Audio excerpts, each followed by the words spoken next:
Acts of Geekery is proud to present A Very Geeky Christmas. Deep in suburbia, in the middle of a state, a would-be hero sat, his mouth half agape.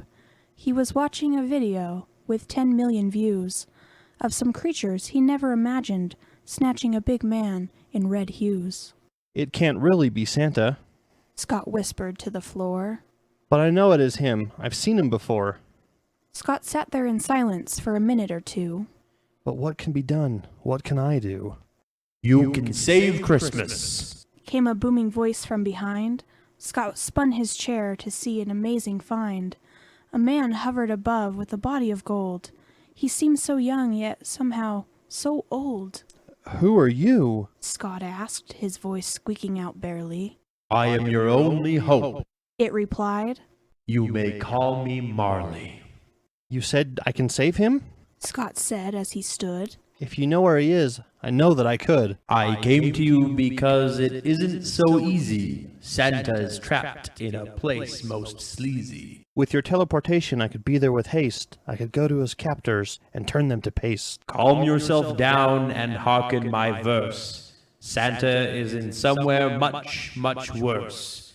Not in a place we can easily find him, but in the minds of the evil trying to bind him. What evil do you speak of? Asked Scott, so bold. A demon? A devil? A god of the old? He lies in the hearts of those who hate this season. They're fed up with the holiday and think this a good reason. To rescue him, I require not your physical might, but your voice is requested to make things right. My voice? Murmured Scott. But what can that do? I'm no Black Bolt or the Canary who can sing power through. You must spread geek cheer to help them see the way. Only that can possibly save Christmas Day. I'll need some help Scott said with a nod. if I am to take down this Christmas-hating Zod. I would not make you go alone with this task at hand. You may ask one companion from this mortal land. Scott knew at once just who he would pick, and he smirked and he said, Get Corey down here, quick. In a flash he was there, still in his bedclothes, sleepy and stretching from his head to his toes. You know, brother, He said, standing up tall. I was just upstairs. You could have just called. We are needed Said Scott. for something most dire. If we don't record, Christmas will expire. Corey's face screwed to a serious bluster. Then we will record with all we can muster. And as they sat and they set up all of their fare, Marley faded and murmured, Acts of Geekery is on the air.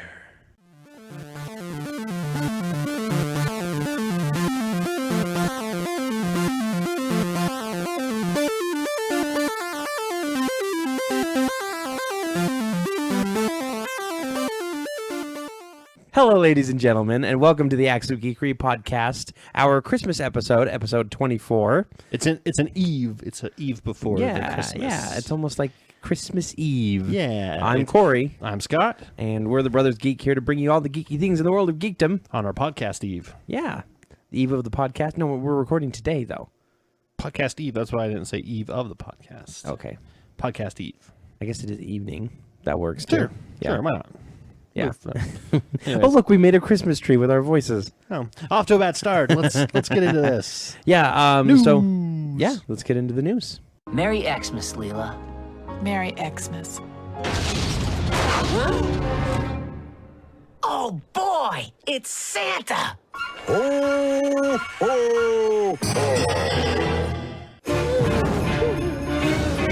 You've been very naughty, Fry and Leela. I checked my list. We'll check it twice. I perform over 50 megachecks per second. You're both naughty for disregarding each other's feelings. But we set things right. Fry even risked his life to get me a present. But what about your other co-workers? Did either of you ever stop to think about Dr. Zoidberg's feelings? No, I swear. Santa has something very special in his sack for you two.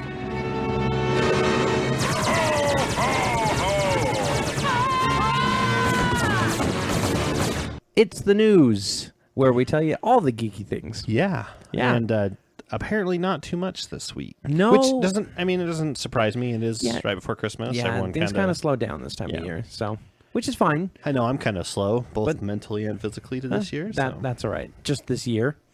Okay. This whole year. Well, yeah, forever. Whatever. It's But okay, mainly Scott. this year. You can admit it. It's fine. I just did. Okay, good. But there was a huge bit of news this week that has the entire internet up in arms. And we wouldn't be good geeks if we didn't talk about it ourselves. So Sony has canceled the interview. The interview with who? The interview with Kim Jong-un, apparently. Apparently. The movie called The Interview, where Seth Rogen and James Franco, thank you, try and assassinate Kim Jong-un. Okay. Because they were getting threats. So this isn't just Sony saying we're canceling it because we're getting threats. This is theaters who have been getting bomb threats and saying, yeah, we can't really let that happen, so we're going to not show this movie. Well, yeah. Well, and in fact, we're not the only ones that are talking about it. Like you mentioned before, the internet's going crazy. Oh, yeah. Everybody... Even the President of the United States came out and said, we don't bow down to terrorists. You kind of did a bad thing by canceling it. Well, I have a problem with this. So I'm not saying that Sony did the right thing. I don't know if they did the right thing or not. But Sony is not a government. They're a company.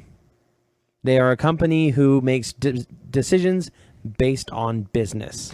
Okay, but to counterpoint that, and they don't want to obviously be held liable for stuff that happened and things like that. Mm-hmm. But on the counterpoint, any tech company or scientific research company or something out there that gets threatened by some terrorist organization, religious group, crazy nut job group, whatever you want to call them, for something they do, and if every one of them canceled, then there would be a lot of halted progress in the world. Yeah, and again, I'm not defending Sony's choice. I'm just saying that to come out and say you let terrorism win because you canceled a movie is kind of stupid, because they're not a government. They don't have to worry about terrorism. They have to worry about business. And to be honest, I still think Sony's kind of stupid, because The Interview was probably going to be a mediocre to a crappy movie. Probably. And if they would have kept it, people would have gone to be like, yeah, we're Americans. We're not going to bow down to terrorism. Yeah. And so, it would have made a crap load of money. And so someone has brought up the point before, like, well, they're a Japanese company. So what does it matter if they cancel a movie? Well, what it matters is they made this movie for American audiences, not for Japanese audiences. Oh, yeah. If it was made for Japanese audiences and it was all in Japanese actors, stuff like that. I mean, this was made in Hollywood. This was in their Sony America branch, Okay. So I kind of agree with the way the president put it, you now you've set a precedent. Now, North Korea and other terrorist organizations are going to look at this and say, hey, if we just threaten a bunch, we can stop things from coming out. Now, whether or not that's going to be movies that offend these people, or if it's going to be things like, oh, you're doing stem cell research, we're going to bomb every research company, and so the company's like, fine, we'll stop. Rather than going, no, I'm sorry, but we still need to continue. Yeah, no, I think that it was a stupid decision, both business and politically, even though, like I said, political doesn't really matter. The biggest stupid decision is not only that they canceled it, it's the fact that they said they were never planning on releasing it. It'll come even out on DVD. There's no way that it won't. I've got news, though. Oh. Anonymous, the hacker group that's, basically the whole world. There's people from all over the world that are in it, say that within the next month, by the end of January, they will have it, and they will have released it for everyone to watch. And you know what? I am going to say this right here and now. I'm going to advocate, go ahead and download it. Because you know what? If Sony's going to bend over backwards and not let us see it, they don't deserve your money. True. They don't deserve your money for that. True. I'm sorry, but you know what? I'm not sorry, because James Franco and everyone that was in the movie already got paid. Yeah, They're already exactly. paid up. This is all going to just hurt Sony's bottom line, and it's their fault. Their problem. Yeah, it's their fault for not putting it out. I'm going to go download it happily. Okay. I'll go download it and we'll right. watch it. Maybe we'll get a bunch of friends over to come watch it. I think I just named the podcast. It's Exhibit A in the case against Scott Avis. I thought it was going to be Scott Ruins Christmas, but No, you haven't ruined Christmas yet. But yeah, I mean, I don't have any qualms about that. Okay. You know, because I don't think that they should have bowed down. I think they should have said, you know what, all movie theaters, please be careful, but we're still going to release it. Yeah. And if you don't want to, if Megaplex or AMC or whatever don't want to put it in their theaters, that's fine. Yeah. That's up to them. Cinemark theaters, if you're not here in Utah, I think they're pretty big. I think Cinemark is big. I think But AMC. if you don't- I know AMC is big. So Yeah, if you don't want to release it, that's fine. That's your company. It's your deal. But I think Sony as a company should have said, you know what, we've already put the money into it. It's a comedy. Mm-hmm. So I'm sorry, Kim Jong-un, you need to stop being a little whiny baby. Being a big whiny baby, apparently. why should he be like our biggest fan and you just ruined his enjoyment of the podcast? He's good. They hurt my feelings. He's- Oh, sorry, Un. Sorry. No, who cares? I mean, he's a dictator that tortures his people and, you know, doesn't feed them and stuff. I don't care. I couldn't care less if the whole country was bombed. Every military installation was bombed. Not the whole country, because obviously there are plenty of innocent people there. Yeah. I take that back. I'm not the whole, but Yeah. If they bombed his compound and every place that he is supposed to be, whatever, fine. And by they, I don't mean the U.S. I mean like Whoever. anyone. If Chuck Norris decides to go waltz in there and shoot up the place, that's fine. I'm okay with that. All right. You know, whatever. right, yeah. We'll hire the Expendables. Oh, don't get me started on the Expendables. That's why I said it. 'Cause Oh, jeez. Should we do that in our reviews? Sure. Okay, Sure. I'll We write can- it down we for the can- We can do reviews. that for the reviews. Alrighty. But, you know, Sony sucks. Guess what? I'm going to get the movie for free. Thank you for that, at least. I mean, All right. but... Yeah.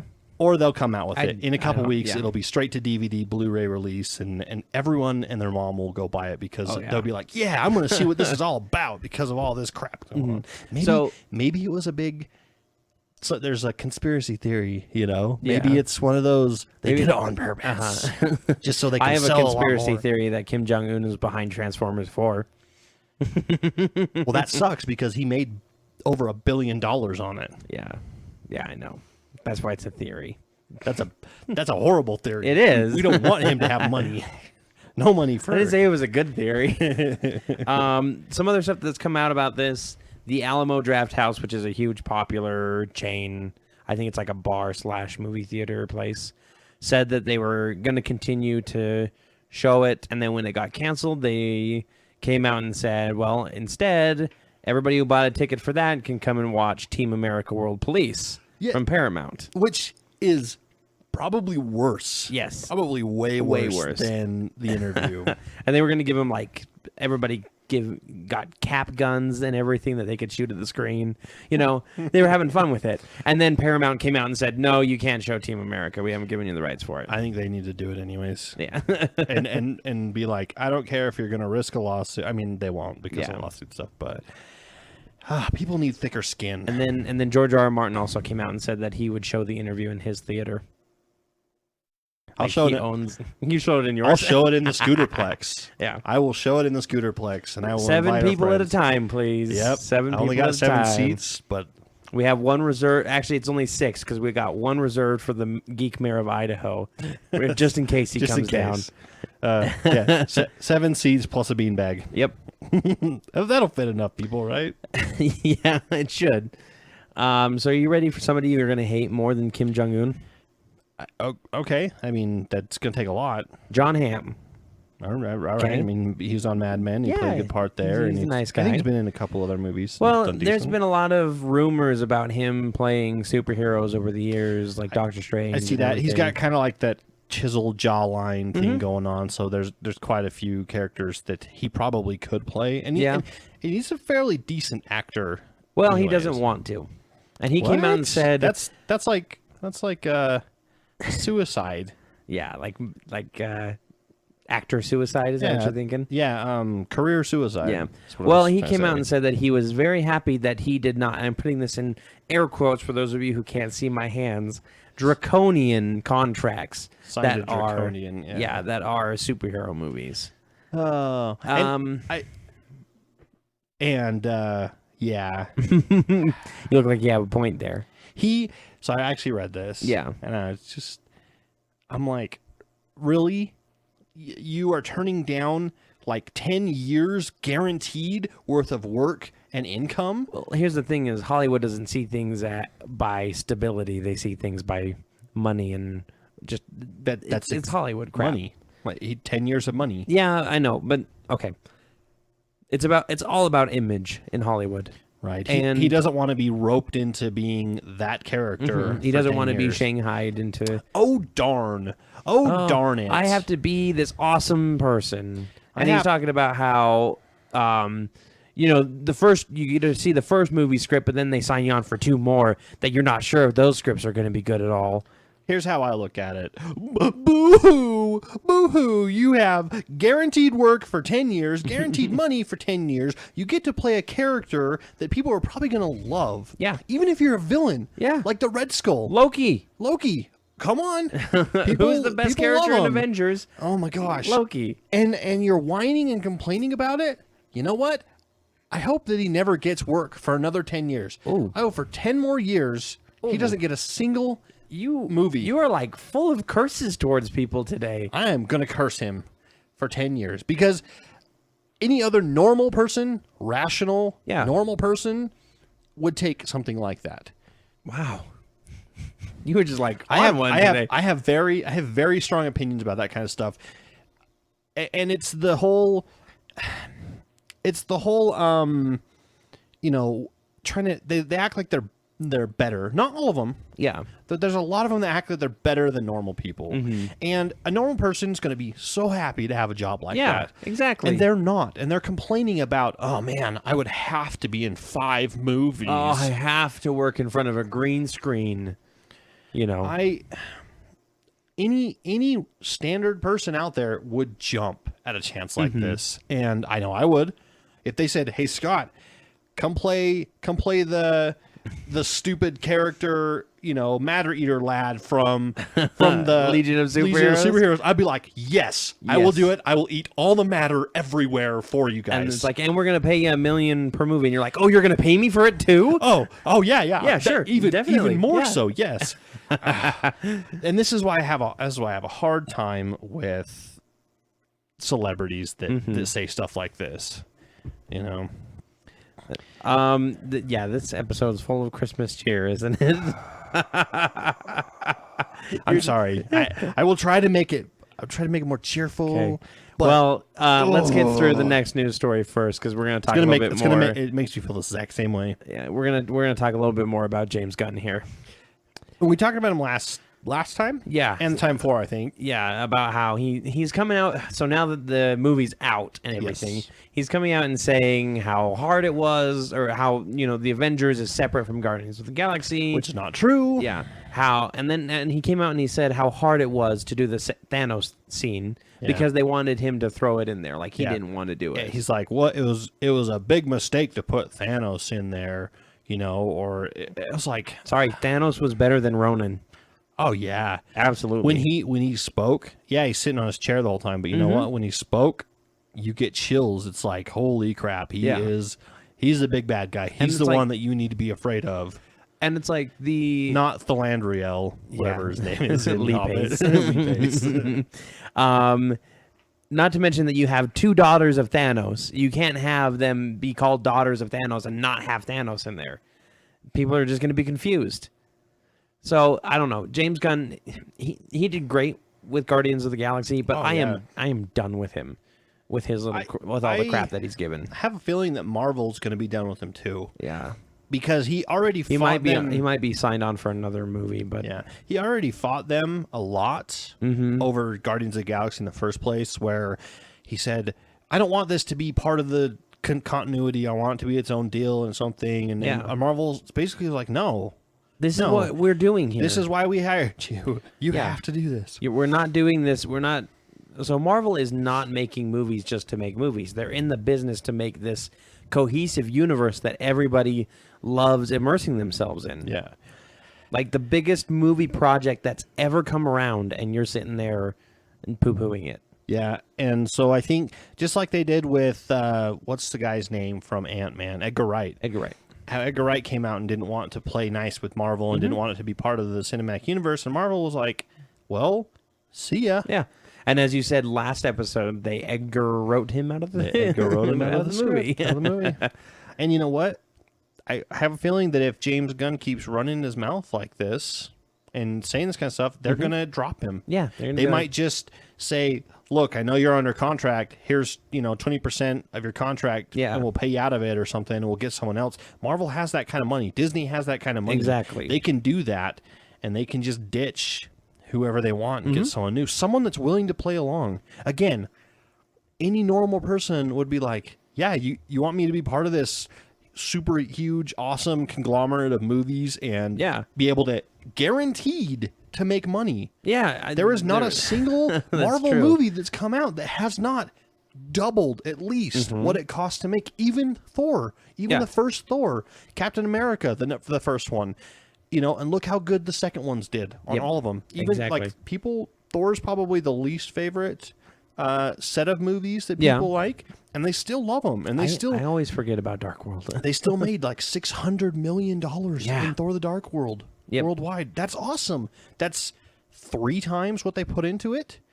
Yeah, no, that's about right. Yeah, 3 times, and that's after Chris Hemsworth figured out, hey, I need more money. You're paying how much to Robert Downey Jr. and Chris Evans? Yeah, and because I think he only made like what, $50,000 for the first one, the first Thor. I have no idea. I recall reading that it was under 100,000. Wow, which I mean sounds like a lot still for us, but for an actor, that's not that much.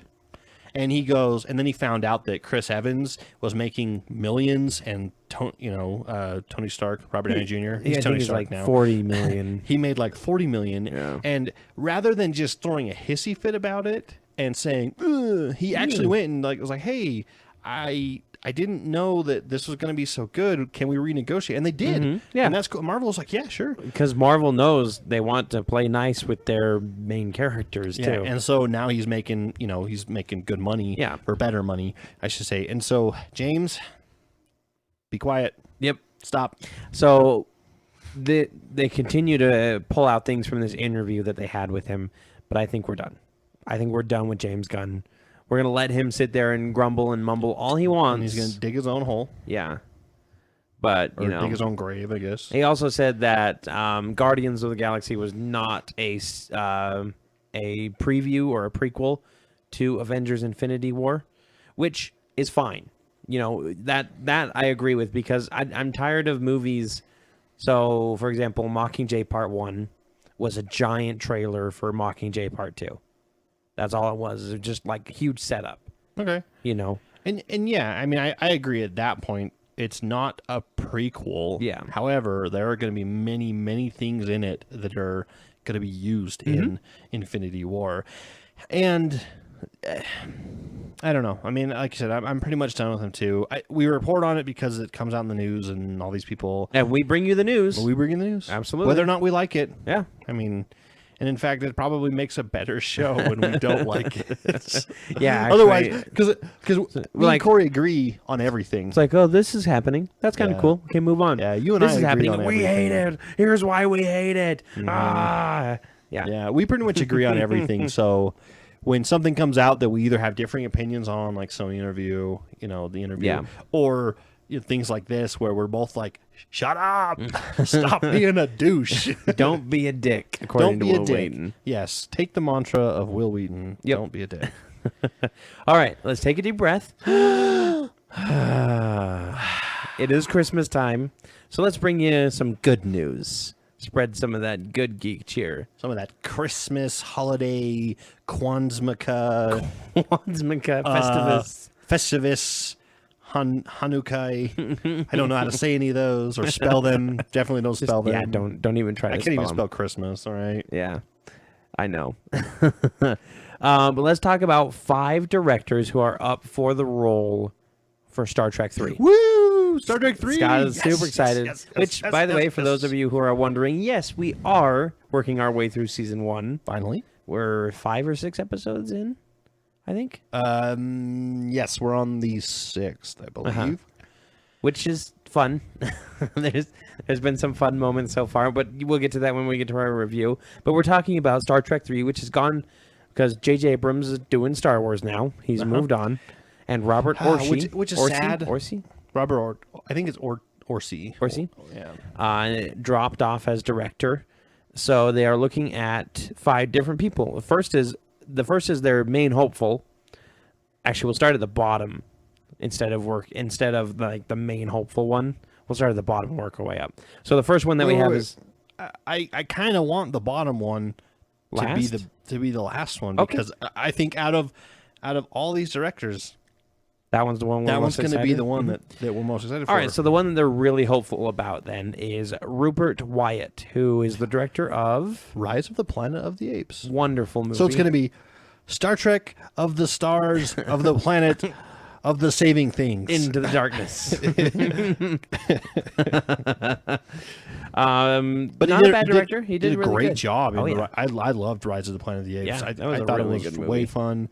And it was really well what done. What category would you put that in? Sci-fi? Yeah. Action? You'd put that in sci-fi? I'd say it would be definitely sci-fi. Okay. I mean, we're talking about genetically mutated apes evolving and taking over a planet. And, okay.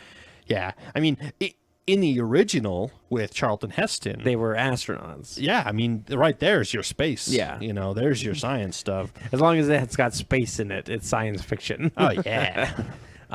So, yeah, that'd be cool. Morton Tildum? I think it's Tildum, yep.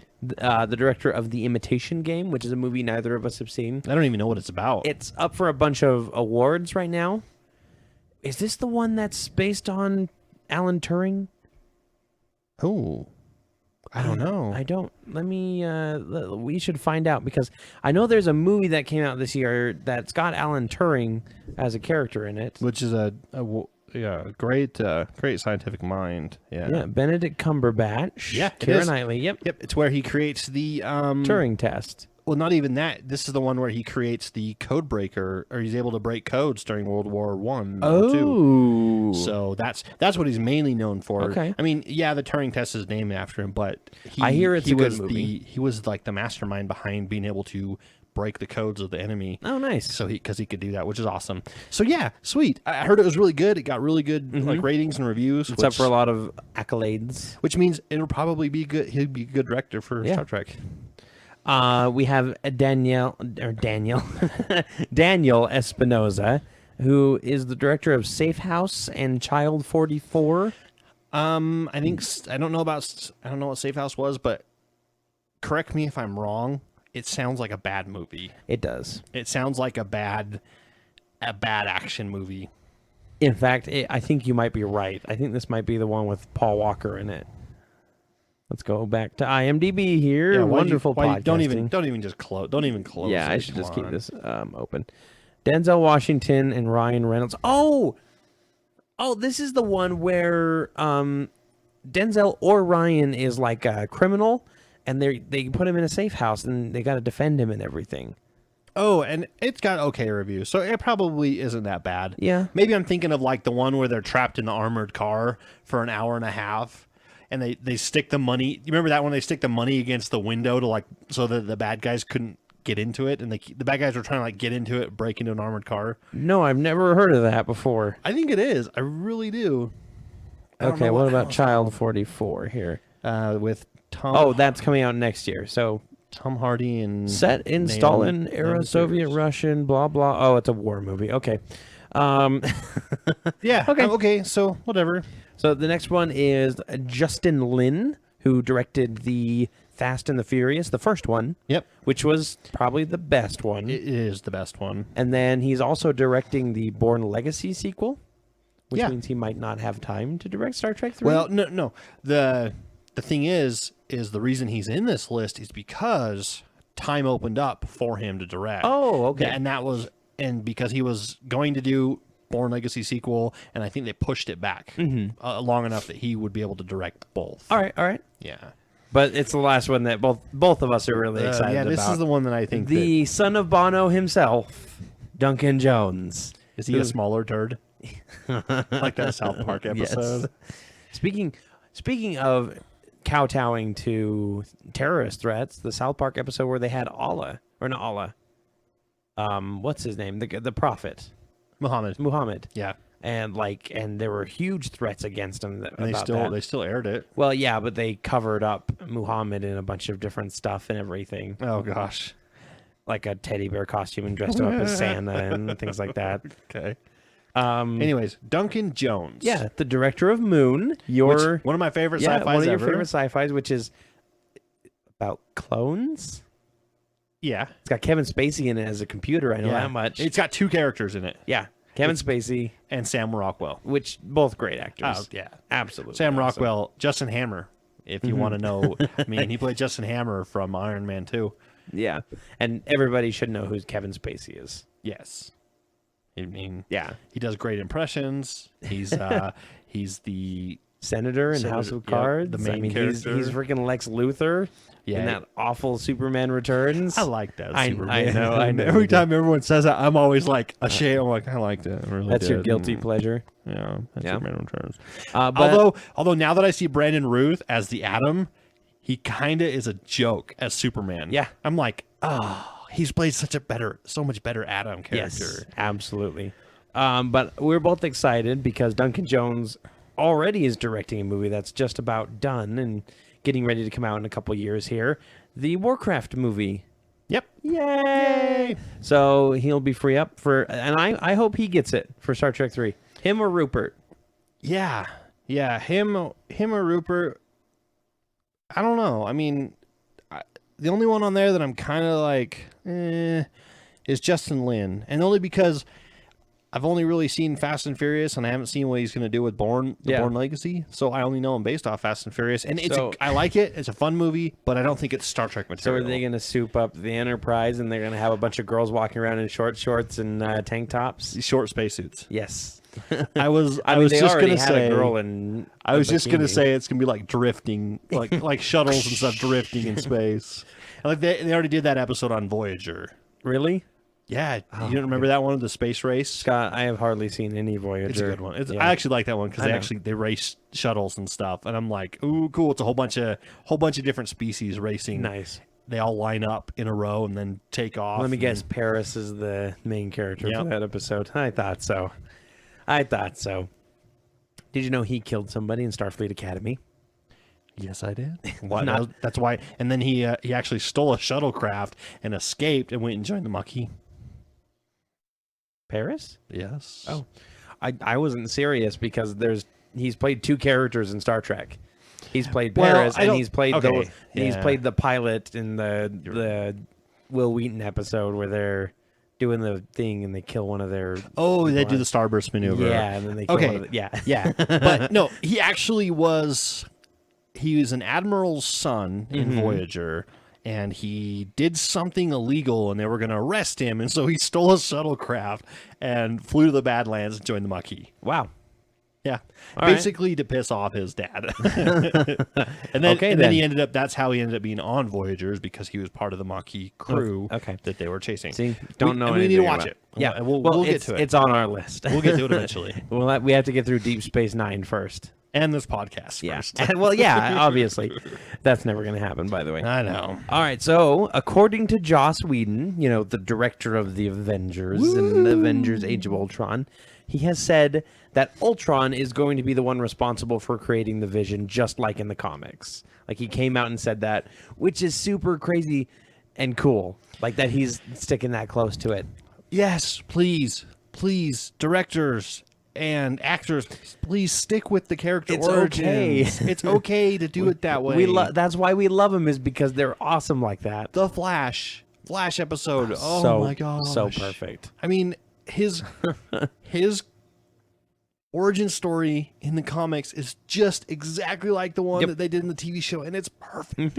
Yeah, you may think it's goofy, chemicals and lightning, but guess what? That's how it's explained in the comics, and that's how it's been explained for the past 50 years. Yeah. Just keep it that way. And yes, that's awesome. Vision was created by Ultron, and hopefully, and he'll probably be on Ultron's team for a while. And I know that it's being voiced by Paul Bettany. Vision is pretty much my favorite favorite first bad guy in the Avengers Assemble cartoon. Oh yeah, I love that episode. Yeah, that's because he just beats Avengers, the crap out of Earth's Mightiest Heroes. Earth's Mightiest Heroes. Yeah. That's right. He beats the crap out of the entire team. Yep. And they're just like, He well, defeats the entire and then team. he leaves and like doesn't kill any of them. He Because just he was just there for. yeah, he was just there for vibranium. Yep. But Paul Bettany is already Jarvis, so I think that Ultron steals the Jarvis AI and puts it into the Vision, and tries and gets him to help him. It makes sense because you see Ultron inhabiting the body of one of Tony's broken down robots. Yeah, that's basically how he gets his start. Yep.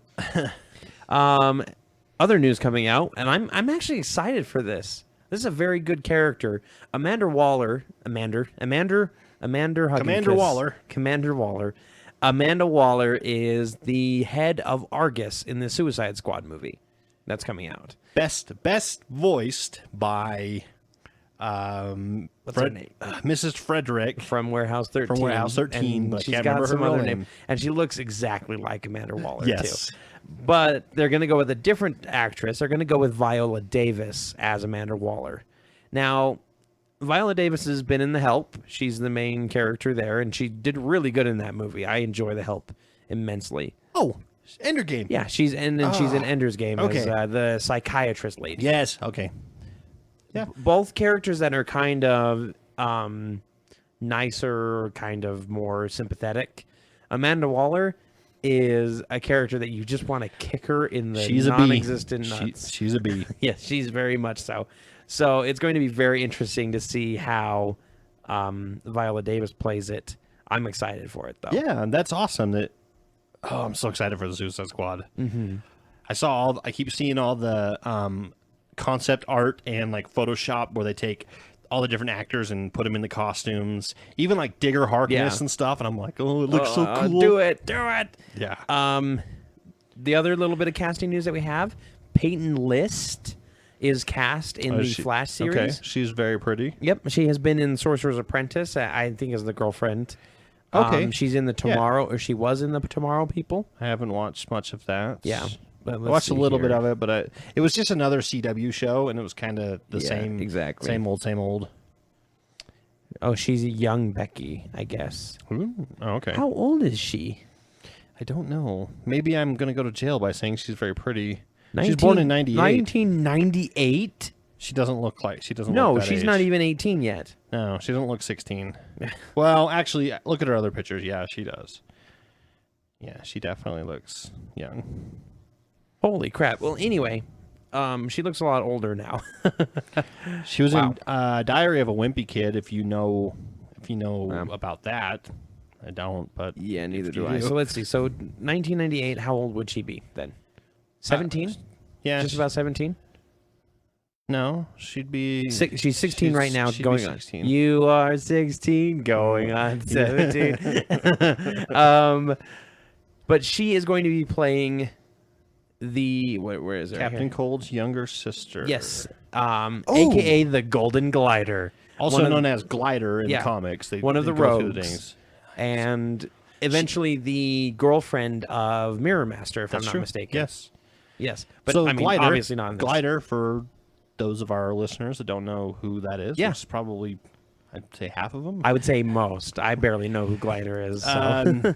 You haven't read the Flash comics, have you? No. Oh, no. You like the Rogues enough that you would. I love probably Flash would. stuff. Yeah, I read Rogue's Rebellion, but that's about it. Yeah. So Glider is a character that. Okay, Captain Cold's sister, younger sister, gets in a coma from something happening. Whether and this was long before like Grodd attacked and things like that. So she's in a coma. Well, her metahuman power, her superpower is she can project her mind into a phantom type thing. Really? Astral projection. Yeah, astral projection. Okay. She has the sheep talisman. Yes. And she's kind of and the way they call her the Golden Glider is because she's gold and she looks like the same, like her skin and stuff looks like Sandman from Rise of the Guardians. Oh, okay, yeah. And so when she flies around, she kind of like sprinkles like dust stuff, and it doesn't do anything, but that's just what the effect is. And that's cool. Yeah, I'm excited. So I hope they do the whole in a coma thing. yeah, it'll be coma like from- Flash is like she's the scout for Snart and Yeah. sorry, still Snart. Captain Cold, Leonard Snart. Yeah. She'll probably be in the coma from when the particle accelerator exploded. Which will make Captain Cold seem a little bit more relatable too. Yeah, I mean, all of my little sister was in a coma after a particle accelerator explosion too. I can relate to him. Yes, you can. Yep. We're still hoping for you. That didn't work. I just don't even worry about it. We don't have a video camera, which I'm Oh. glad. Yeah. We will never videotape. Nope. We might do it. We might do it like in a public thing if we ever Maybe get, if we ever ever get big enough to do like Yeah. Comic-Con or something. But We'll talk. we'll talk. I have Comic-Con. Don't call us. We'll call you. We'll call you. Moving on, Captain America: The Civil War will move forward without Spider-Man. Darn it. So they didn't. So the They either didn't reach an agreement or they Darn went, it. Sony, we're not really dealing with you anymore. yeah, you're gonna pull Spider-Man because of some terrorist threats. Yeah, exactly. So, Spider-Man wouldn't have that. darn it. But you know what? Whatever. Civil War will go on. They'll figure it The out. show must go on. Have you seen these, Scott? Have you seen these images of the new Daredevil costume? I have not. Well, maybe. Well, actually, it's a new image of the Daredevil costume and then like a new picture. So that's their Daredevil in the early parts of the season. It's not red. Really. Not dark red. It's black. So, jeez, just complain about everything. Why Hey, don't you? I'm a geek. I like my stuff the way I like it. All right, so this is Daredevil's early costume, Okay. where the full-on face mask from the eyes to the back of the head. The like- pirate. Yeah, The pirate bandana pulled down over the eyes, basically. Pirate Wesley. Yeah, the Dread Pirate. Oh, the Dread Pirate Dread Roberts. Pirate Roberts suit. Yeah, pretty much, except for the eyes are covered completely. Yeah.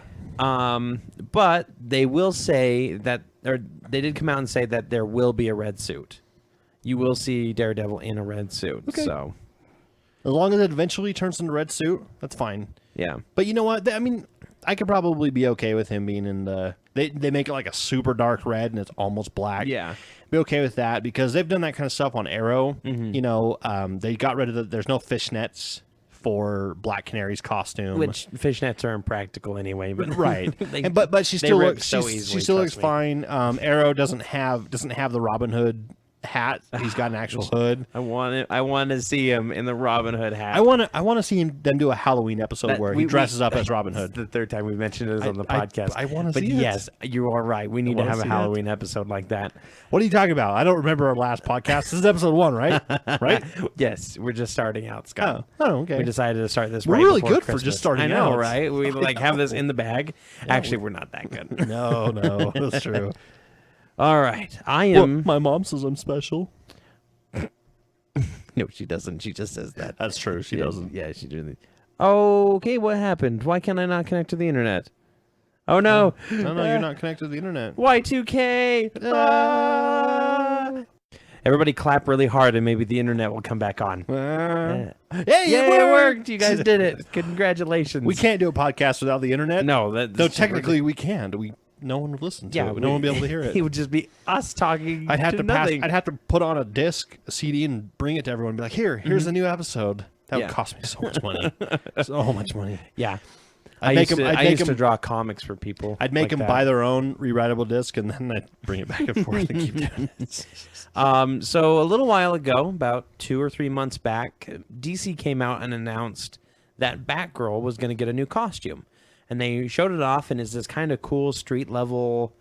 Batgirl? Yeah, have you not seen Batgirl's costume? No, but that kind of makes me sad because I love Batgirl's regular costume. I do too, but this one is really cool. Okay.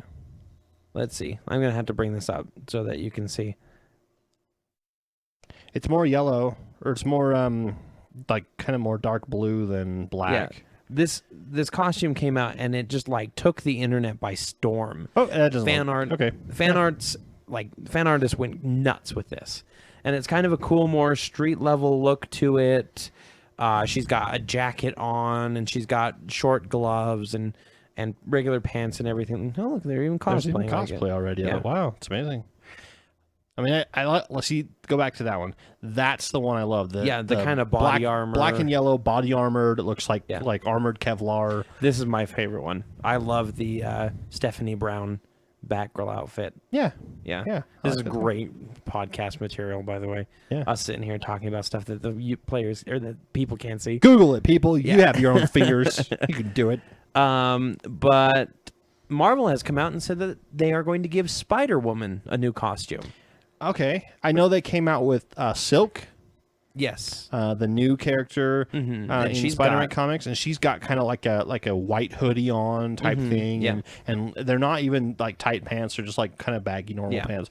Which and she looks really good. Yeah, the character looks good, and the costume looks really good. Yeah, and Spider-Woman for the longest time has had this kind of bodysuit, extremely tight, and there's been controversy about when she's bending over and things like that. When she's drawn in certain poses. Yeah, it looks completely ridiculous. So they decided to give her a new outfit. Now, this image is unflattering, the side-by-side comparison, because her arms look really tiny in that picture. Because, they're pointed back behind her. But that is the new Spider-Woman outfit. Again, very street level, very biker. She's got sunglasses on with the same mask shape as her mask now. She kind of looks like a mix between Wasp and Black Widow. A little bit, yeah. Like, that's and kinda what I then get when out of she's not using it, she can take off part of the jacket and unzip it, and it's normal street clothes for her, which is a cool direction for superheroes to go in, where these costumes are easily interchangeable from regular to, it's not going into a phone booth and changing,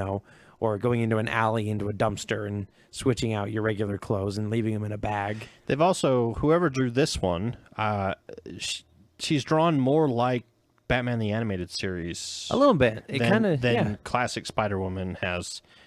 I mean, there's classic Spider-Man. Yeah, exactly. So I'm happy with it. I've got mixed feelings, but not in a bad way. Yeah. It's more like it's cool that they're coming up with a new one, and I like her look now. At the but I same still time, like the classic one. Yeah, the classic one does look really cool. And I know it's a bodysuit, but you know what? Yeah. So Spider-Man. True. So was Batman's for the longest time. Yeah. Superman. And they're going away from that for everybody now. But you know what? Maybe that's a good thing, because it's more practical, like you said, and it's more realistic too. Yeah. I wouldn't want to go in a fight wearing spandex. I'd be like, or fishnets. No. Again, I know how easily those things rip. Yeah, I mean, you wear them all the time. Yeah, I have to tell you all the time, Corey, your fishnets have a run in them. Oh, sorry. Dang it. Again? But, yeah, I like the more armored look. And if I was going into battle, I would definitely be wearing, like, Kevlar or at the very least... Leather, So, okay, cool. Yeah. Cool. Yeah, and hopefully the same kind of response happens with the Batgirl one and the Spider-Woman. I'm fine with it. And you know what? I guess I'm one of those geeks that I'm not too uncomfortable with change. And there are things that I really like, and if they just do... You were okay when they made Dr. Octopus Spider-Man. Yeah. Let's put it that way. I was okay with that. I was okay when they turned Thor into a girl for a while. Yeah.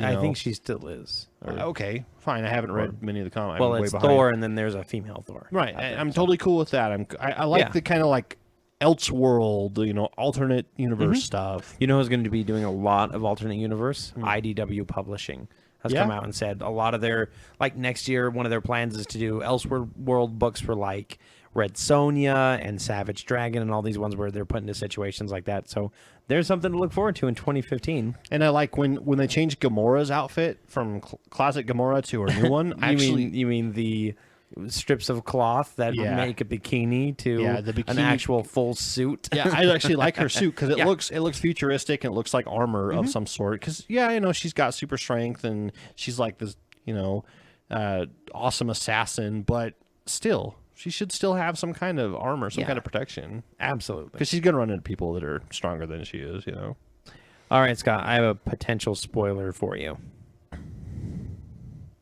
If you're excited. I'm okay with spoilers. Okay. I know some people hate them.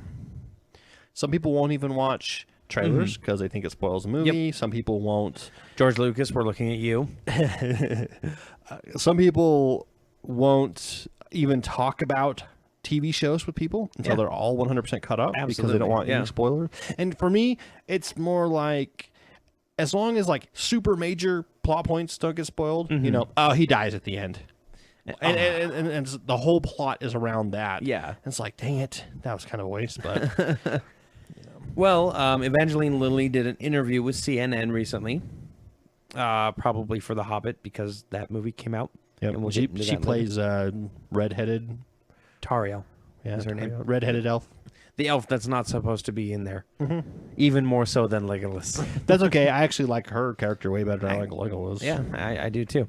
But they were talking about her character in Ant-Man, the movie Ant-Man coming out next year.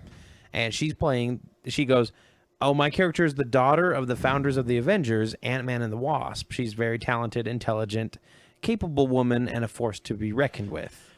Huh. At first, I'm like, okay, all right, well, that's cool that she knows her character. And then wait a minute. Did she say the founder of the Avengers?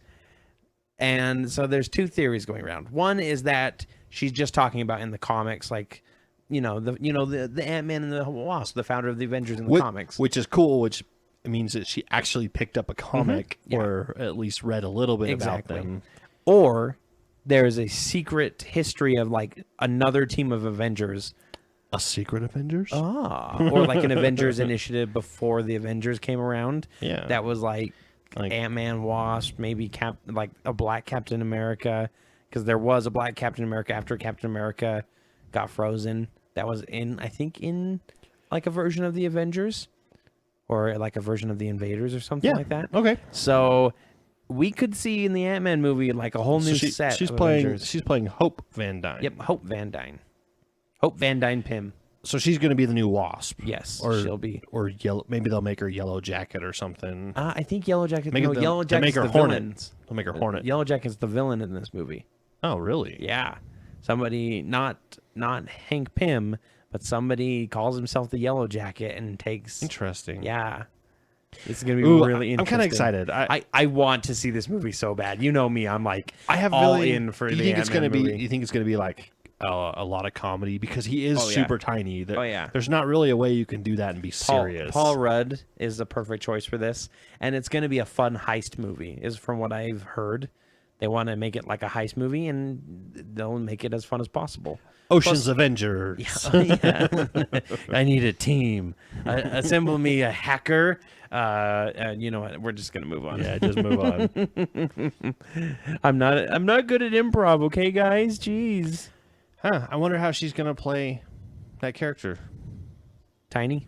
She's gonna play her Tiny. I know, but I mean, acting wise. All right, Scott. Deckard Cain. The answer to life's big question right here is 42.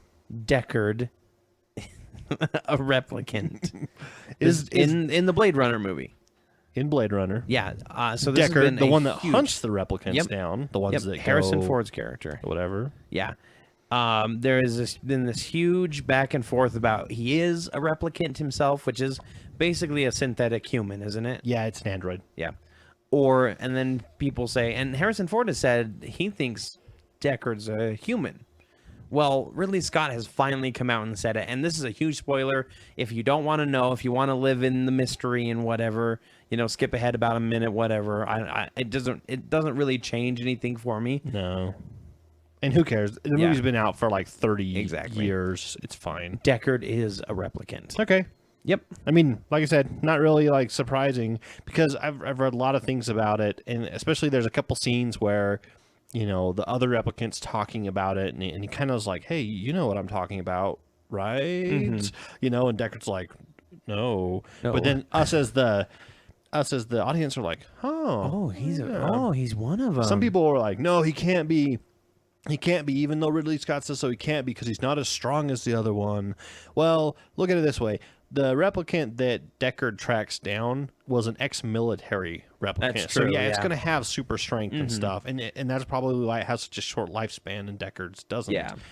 So and if Ridley Scott says it, since he's the creator of Blade Runner, yep. sorry, That's true. That's canon. That's what it is. And I'm cool with that. Fine. Yeah. So that means in Blade Runner 2, maybe he'll still be around. Or be a new model of Deckard or something. His name will be Deckard, but it'll be a different person. Yeah, it'll be a whole new skin, basically. Yeah, because speaking of Harrison Ford, we saw him in Expendables 3. Yes, which we'll get into in a minute. gosh. Here. And he is old. Not just old, like old. But we'll talk about that in a minute. Yes. I have one final news story here for you. Okay. And it's about Constantine. Okay, the show that's unfortunately lowest on our list out of the ones that we were watching, but still okay. Yep. Well, they're going to come back after the winter break because we weren't sure. Remember? Yeah, we were wondering if they were done or not. Right. January 16th is their due back date, and they are going to be moving their time slot up 2 hours. So what they're on right now? Friday. According to the. Right. Yeah, according to this article, and I'm not sure what time zone it's in, but they're on at 10 p.m. Oh, right now, and they'll be moving to their 8 p.m. slot, which I think is Central Time. I don't know. Yeah, I'm not that's sure weird. It doesn't say. Yeah. Okay, cool. So But yeah, they're 2 moving. hours earlier. They're moving 2 hours earlier, and they're coming back. So yay! I'm excited. Breaking news. What? Sony attorney says the interview will be released after all. Whoa, you heard it here. Breaking news first, I guess. Let's see. That came out today at noon. Earlier this week, blah, blah, blah. Wouldn't release it. Sony lawyer David Bowles addressed the controversy on Sunday morning's Meet the Press. Sony only delayed this, Bowles said. Crap. Sony has been fighting to get this picture distributed. It will be distributed. How it's going to be distributed, I don't think anyone knows quite yet, but it will. Okay. Alrighty. For free. An unconfirmed report from the New York Post claims the studio's current plan is to release the film for free on Crackle, the streaming service owned by Sony. Interesting. They're doing it because they're kowtowing to pressure. Yep. Again. Not from terrorists, but from the Americanists. From the masses. From the masses, from the internet, basically. Yeah. And probably threats to hack them again. Yeah. Which is like the 4th time this year they'll have been hacked. This needs to be a lesson to other companies. Up your security for your internet firewalls, people. That is the most important thing for you right now if you don't want things to get out. Yeah. Yeah, seriously. So, all right. You heard it here. Breaking news. Yeah, except for you'll probably hear it in a couple days. That's fine. From when it broke. It's still breaking for... I know a couple people that listen to this don't frequent news sites like we do. That's and they true. don't. All right. They don't keep apprised of the geek stuff like we do. Well, we're going to take a short break. And when we come back, we're going to talk about reviews. But first, we have a little special something for you this holiday season.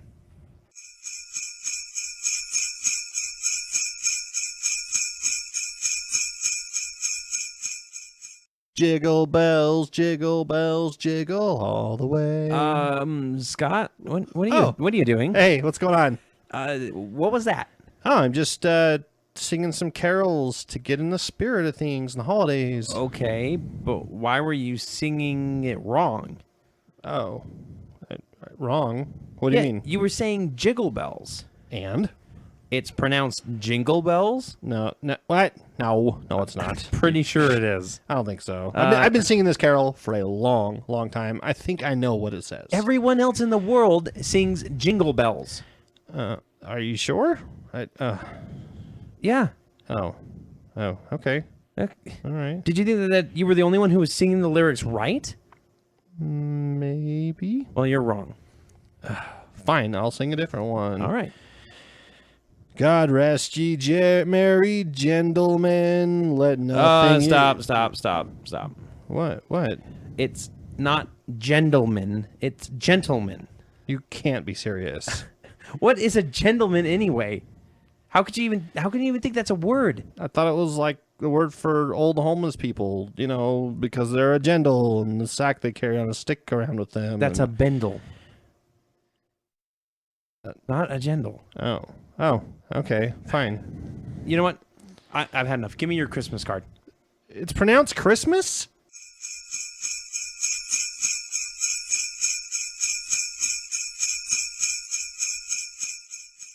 All right, it's time for our reviews. I promise you'll never hear me sing on this podcast again. That's really sad. I like hearing you sing. Maybe tomorrow. We're doing a podcast tomorrow? No, it's just going to be me singing Oh, okay. All right, sounds good. under your door. All right. My face against the carpet. Corey. Best way to wake up ever. Oh, it definitely won't be in the morning. Yeah. All right, so we saw 2 movies this week. One that came out this year, but we hadn't seen before We saw until 3 now. movies this week, technically, actually. Oh yeah, well, Guardians do of you want to Gahul. talk about Guardians of the Gahul? Maybe. The Gahul? We could maybe mention a little bit. Well, the first one that I wanted to talk about was Expendables 3. Okay. Came out this year. We didn't see it. I'm so glad we didn't see it in the theater. Have you seen number 1? Yes. Have you seen number 2? No. So I saw both those. Yeah. And I enjoyed them for the dumb fun that they are. You see, I can't get past all of the problems to enjoy the fun. Like, oh my god! I don't think they take themselves seriously. Well, I really don't. I know it's a movie where everybody just has super fun, like Yeah. filming it and everything. Yeah. But I just can't. I can't do it. I can't do it. I sat there the entire movie going, "Oh, this person's terrible. Oh, that's so terrible. Oh my Why gosh! is this happening?" The female The MMA fighter, MMA lady? fighter that they got. Yeah, she's a terrible actress. Yeah, And not not like Halle Berry terrible, but like terrible. Kirsten Stewart. Kristen Stewart. Kirsten Kirsten. Dunst. Oh yeah, Kirsten Dunst. Dunst. Kristen Stewart. Terrible. Yeah. That's how Oh, bad it was. Yeah. I can't stand it. And they tried it. Overacting because she you know, didn't know how to act. Yeah. And they didn't stop her or make her change or anything. And they're trying to introduce the new blood action heroes and everything. It's like none of these people I've ever heard of before. Yeah, I didn't recognize any of them. They're not anybody that I ever want to see again in a movie. Not after this. Not in an action movie, at least. I mean, I watched it, and it was one of those movies where it was bad enough that I didn't have to pay too much attention. Yeah. Because there's not a lot of plot Yeah. in it. I know in the first 10 minutes you looked up from your phone and asked our dad, "What's going on? Why are they here?" Yeah, and I was like, why are they here? And he turns to me and goes, oh, they're going to try to stop a bomber. And I was like, okay. I mean, I get it. That's all I needed to know. 10 minutes of That right there tells you just how crappy this movie is. When all you need to know is they're trying to stop a bomber. But I don't think it ever came across as supposed to be good. Yeah. Well, I think it was just supposed to be like, let's take all the bad 80s action movies and roll them in. Because let's face it, those action movies from the 80s are not that good. They're terrible. They're just a lot of They're machine so guns and awful. bombs and, I'll be back stuff. Although Terminator's pretty good, but, Well, the main problem that I had was the banter and the dialogue between the characters. Because it's written by Stallone himself, Okay.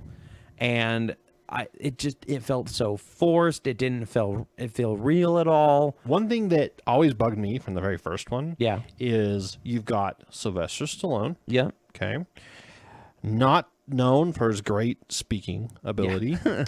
Jason Statham Who they make fun of his speaking ability in this movie. in the movie. Dolph Lundgren, which has taken one too many hits to the face, Yep. and he talks the same kind of way. Mm-hmm. And then you've got like Jet Li as well, who's not the greatest English speaker. Yeah. And so you've got all these different people that have a lot of trouble. Oh, and in the first one, you've also got Mickey Rourke, Oh, yeah. which we all know he can't. He doesn't speak talk too very well, And all 5 of them are having conversations between each other, and, And you're it's all like, just a bunch of... and you're like, wait, what? What did he say? Oh, there's What? Arnold. Yeah, and then Arnold shows up. I can't understand him either. And then in this one, Harrison Ford shows up. Yeah. And holy crap, first of all, he's super old. And he just doesn't look happy to be there at all. He looks way too skinny. Dude, I don't know if you noticed that too. I thought he was great in Ender's Game. Mm-hmm. I don't know what happened between Ender's Game and Expendables 3 to cause him to... Like, he just, dropped. Everything on his face and in his spirit just, dropped. Yeah. Yeah. I hope that was just his character for Expendables 3 and Yeah. not his actual acting ability. Because I liked Harrison Ford. I mean, Yeah. Han Solo, I hope that he does good at Han Solo. Indiana Jones. Yeah. You know, But he he's just played getting- he's a getting good so Colonel old. McGrath in Ender's Game. But yeah, he's getting up there, and I hope in the new Star Wars, I hope he plays a good part. Yeah. You know, So maybe they'll make him eat a bunch of burgers and get a little bit bigger. A little I'm going to fatter. give this a 1.5 out of 5 geek cards. I'm gonna give it a 2.5. Okay. Mainly because it's just dumb fun. Yeah. And I don't have to pay too much attention to know what's going on. I can't give it any more. I spent You're not half gonna the be able time to see- looking these people up, going, "Who is that?" The half Oh. a star, that half a star is just because of Arnold Schwarzenegger. I think he's the only part of that movie that I was like, haha. Yeah, he did And some Terry pretty- Crews. Terry Crews was pretty good in it, but he too. gets taken out in the first I 10 know. minutes. It's really sad. yeah, Yeah. I don't know. All right, let's quickly talk about Legend of the Guardians, the Owls of Ga'Hoole. Legend of the Guardians was way better, or Rise of the Guardians, I should say. Yeah, Rise of the Guardians is way better than this Guardians movie. of the Ga'Hoole. Never seen it. Yeah, it came out in 2010. By Disney? No, DreamWorks or Paramount or something. yeah. I don't think it was any. I think it was kind of like the first foray for someone into it. Yeah. Because it didn't show. Oh, it's from the people who brought you Happy Feet too, by the way. I've never seen that either. Was that good? I like that one. Okay. Yeah. Legend. Let me. Yeah. Just type Guardians of something, and then it'll be there. It goes. So, I think the best part was the voices Yeah. in it. You got your Jim Sturgis, your Hugo Weaving. Yeah, I really didn't care much at all for the storyline. Yeah. But like you were saying before, it's directed by Zack Snyder. Yep. So the visuals are fantastic. Absolutely. That's one thing that he does amazingly. That's, I mean, One of the keywords is barn owl. Apparently. Yeah. So, I'm not sure. I'm not too Fox Studio. I don't know. Whatever. Anyways, Warner Brothers. Oh yeah. Warner Brothers. Warner Brothers. And Village Roadshow. So, it was all right. I was not completely impressed with it. I love the visuals. I think it's a fine children's story. It's based on a book and everything. Even then, though, I found it hard to follow. Yeah. Yeah, and I mean, this is coming from me who can sit and watch Moon, which has very little talking in it, and it's all plot. You know, and the visuals in it suck. I mean, Yeah. I love the show, but I gotta tell you, they're terrible. And it's funny, but I had a hard time following this. It kind of jumped all over the place as far as plot goes. There were scenes in it that were way longer than they should be. Yeah. And then others that were way shorter than they should be. Yeah, it seemed kind of rushed in places and not rushed in others. It And almost felt like the whole movie was rushed. As in, when they created it, they just kind of rushed it out the door. Maybe Yeah. they were trying to compete with Pixar yeah. and Disney and stuff. So, yeah, I mean, I'm going to give it 2. I'm gonna give it 2 out of 2.5 5. just because I like the visuals that much. And it. So I have a weird way of looking at movies now that I've been running D&D campaigns. I see everything as potential, and everything that looks really cool gets put in like the what would I call it, a creation bank, I guess. So that I can tap into lately, and that had a lot of cool stuff in it. What did you think about the owls fighting? I thought it sucked. I honestly thought that the fights between the owls sucked because all of a sudden there'd be this shing noise and one of the owls would fall, and you're like, did he hit him actually, or did he? And that's probably part of the problem with making it a kids novel or like a kids show, but trying to have fighting in it is you can't really show people getting sliced. I guess, yeah. So 2 for me, 2.5 for you. Next one, the big one. Yes. The big one. The one that I refuse to go today because I'm technically working right now, everybody. I have my little phone next to me that if it rings, I have to answer it. Yeah, he's yeah. on call for work. Yep. People know what on call is. Oh yeah, okay. I'm just making sure. Some people don't. I really didn't know what on call was until. Yeah, but Well, you know, now you as an important medical professional, I have to be on call sometimes. Okay. Yeah. So we went Thursday instead because you weren't on call, that- and there was no chance of you being called out during the movie, Yes. Which is happened during the last one. during Desolation of Smaug. Oh, we're talking about the Hobbit, by the way, in case you weren't. Yeah, Hobbit. Battle of the 5 armies. And we got Battle of the 3.5 armies. The 3.5 is what it should really be called. There are 5. In fact, if you really want to get technical, there's 6. It should be called 3.5. Yeah. I liked it. If we're gonna get technical, I'm gonna win on the armies thing because 13 dwarves does not make an army. No. 100 fishermen does not make an army. 12 owls does not make an army. Or eagles. 12 eagles. 12 eagles and 12 eagles, a wizard, and a bear man, Scott. Still. So, as you can tell, we're kind of split. Yes, Scott was not happy with it. I was underwhelmed. I wasn't even whelmed. I was underwhelmed. You were underwhelmed. Yeah. Oh, that's a good show. Anyway, what? That could be your pick of the week. We'll get into that. Okay. So it starts out where the last one left off. The people of Lake Town are running from Smaug, who's on his way in, and it's up to Bard the Bowman to save the day. Bard the Bard.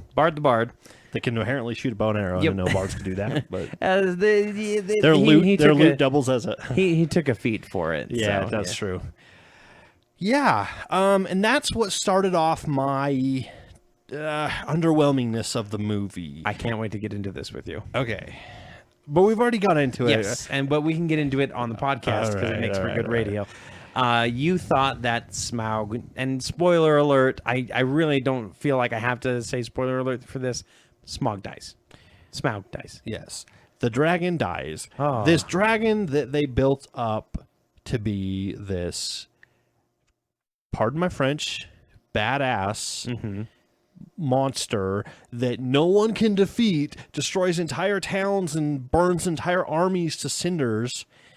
He gets beat by a kid's shoulder. A kid's shoulder holding an arrow. Now, okay. In the first, 7 minutes, we'll say? 10. 10? I would say 10. 10? Mm-hmm. At the most. Yeah. 3 minutes of it was the dramatic death that he did at the end. Which was really cool. Okay. And I don't even agree that was that cool. What? I loved that part where he flies in the air and he's like, ah! So, yeah, he flies in the air and screams. However, I would rather him have taken off and get ready to fly. You can see his chest start glowing with fire. He hits him with the arrow, and then he screams, but explodes because he can't get it out. You want the Michael Bay treatment. At that point, yes, I would have been okay with that. So, and he's one of my favorite characters. I loved Desolation of Smaug because of that. It had nothing to do with the rest of the movie. Because the last 40 minutes were Smaug showing him how badass he actually is, pardon my French. Yeah.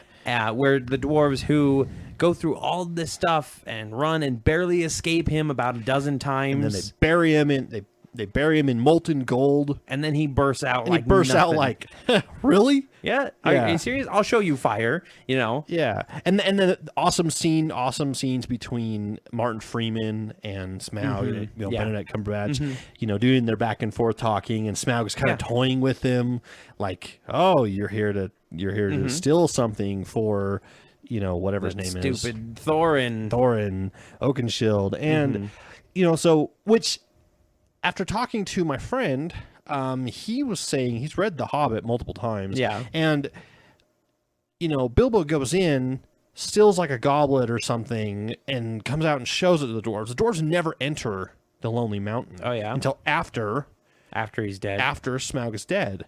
So, that was all new. Like, that was all new stuff. I mean, so here I'm expecting, like, this. There was this big epic battle near the end.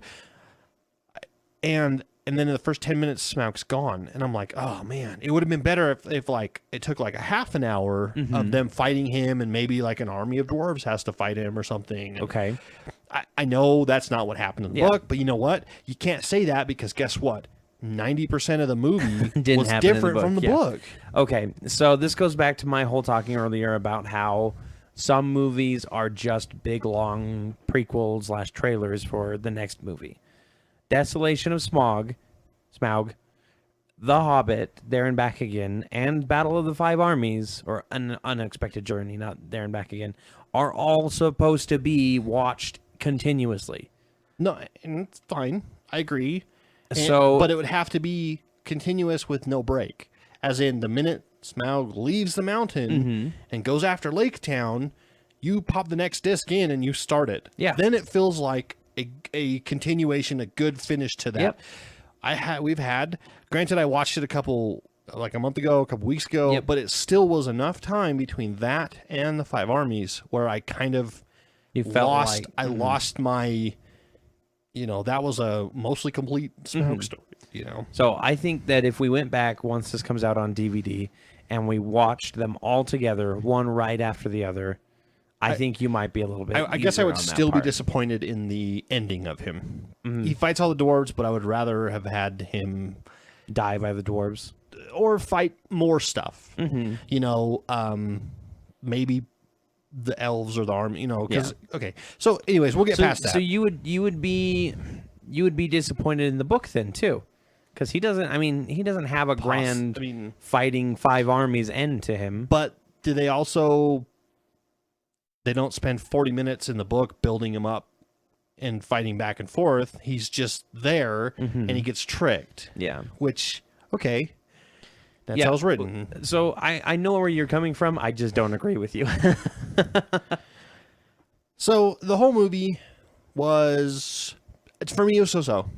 I liked it. I think the first one is the best. I think Desolation of Smaug is second best. And this one, of course, I don't think was... It didn't feel like any of the other two to me. It didn't feel like these epic grand journeys and quests and stuff. So I've been thinking a lot about this, which any movie that makes me think gives it an extra half a geek card for me. Okay. Even if it's bad, like if it's making me think about it afterwards, that you means get an extra it made half. some kind of impression. The first two Hobbit stories the movies are a series of they're basically like a series of events that make you go, these dwarves are really lucky, they work together as a team and they know how to have fun even in the face of danger. The troll scene is not epic when they're fighting the three trolls. True. It is fun though. Like you get to watch them beat on troll toes and everything like that, and it's fun. When they're running from the goblins, that whole scene with them running up and down the planks and then taking the ladder and capturing some goblins in it. That to me is a better war or fight than we see in this movie. Yeah. And it's got that fun element to it, right? It's fun, but it also it felt more dire. It felt like this is dangerous. They could really die during this. Yeah. I didn't feel that with the wars. All right. And then, just throughout the second book, the whole barrel scene is super fun and everything like that. And the Hobbit's always had this kind of humor that Lord of the Rings doesn't have. Yeah. Lord of the Rings is the epic trilogy about the completion of this whole story. The Hobbit is about this maybe side story that sort of relates. Do you think that this movie had as much humor as the last two? I don't think it did. That's exactly my point. Is this one they try and keep it, but they kind of lose it because everything starts bubbling up and coming to a head. You've got Thorin with his problem going on after Smaug dies. His little madness thing. The Lake Town people being displaced from their home because it was destroyed. And they try and throw comedy in there, not to the same effect though. Maybe that's why. Maybe they tried to make this one like Return of the King, like the regular Lord of the Rings and series. It kind of fell a little bit flat. Yeah, it felt a little short of what they were attempting. A little short. So I have to say this: you're never going to see me say that I hate this movie. I don't hate it either. It is absolutely fun for me still. The fight scenes are great in it. I'm a huge dwarf fanatic when it comes to dwarves. So seeing an entire army of them. Let's talk about the fight scenes. Yes. Between the five or so-called five armies. There's five of them. Just go with it. So the elves show up Yep. to retrieve some jewels. Yep. like basically Family jewels. heirlooms, Yeah. you know, and from Thelandriel, whatever his name is, Yeah. the king of the Wood Elves. Yep. He comes up with an army, and there's maybe The king that you can't believe he doesn't 500? hit the spears of his followers with his mount. Yeah. Like there's no way that those antlers have not like knocked over a dozen elves before. So how many elves do you think that he brings? He probably brings about 500 or About so. 500 elves. To me, that doesn't feel like an army. It feels like a small battalion. Yep. You know, But that's the thing is we live in an age where the world is in the billions and the army is in like the 100,000s at least. I know, but I 2,000 men, 2,000 or elves, I guess, not men. 2,000 elves would have been a better army. I know he's only going up against 13 dwarves. That's fine. So he probably feels like he didn't need to bring a lot. Yeah, just 500 or so. That should do fine. And then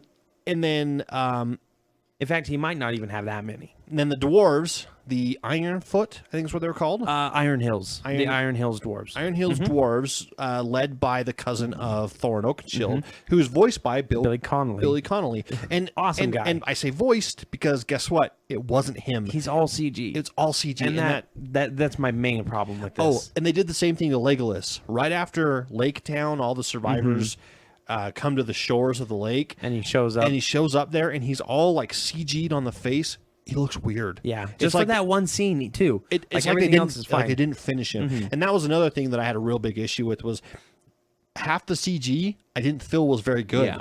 and the other half of it, That's always been kind of my problem with Lord of the Rings, though. The CG doesn't feel like in the spirit of Lord of the Rings. yeah, Because the first Hobbit had it with the orcs and everything, and I'm like, I remember back when orcs were Practical orcs. effect. yeah.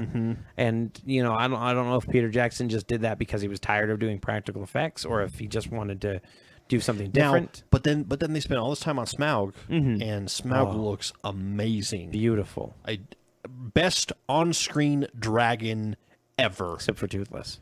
I'm gonna still stand by it. Okay, So the CG takes you out. So Yeah. the Iron Hills dwarves Show come up. marching over the hill, which that's cool. Yes. because you get to see an army of dwarves. Uh-huh. But then again, You're getting me armies excited here. But then again, armies a stretch because they have about as many maybe like 300 or 400. 400 Yeah.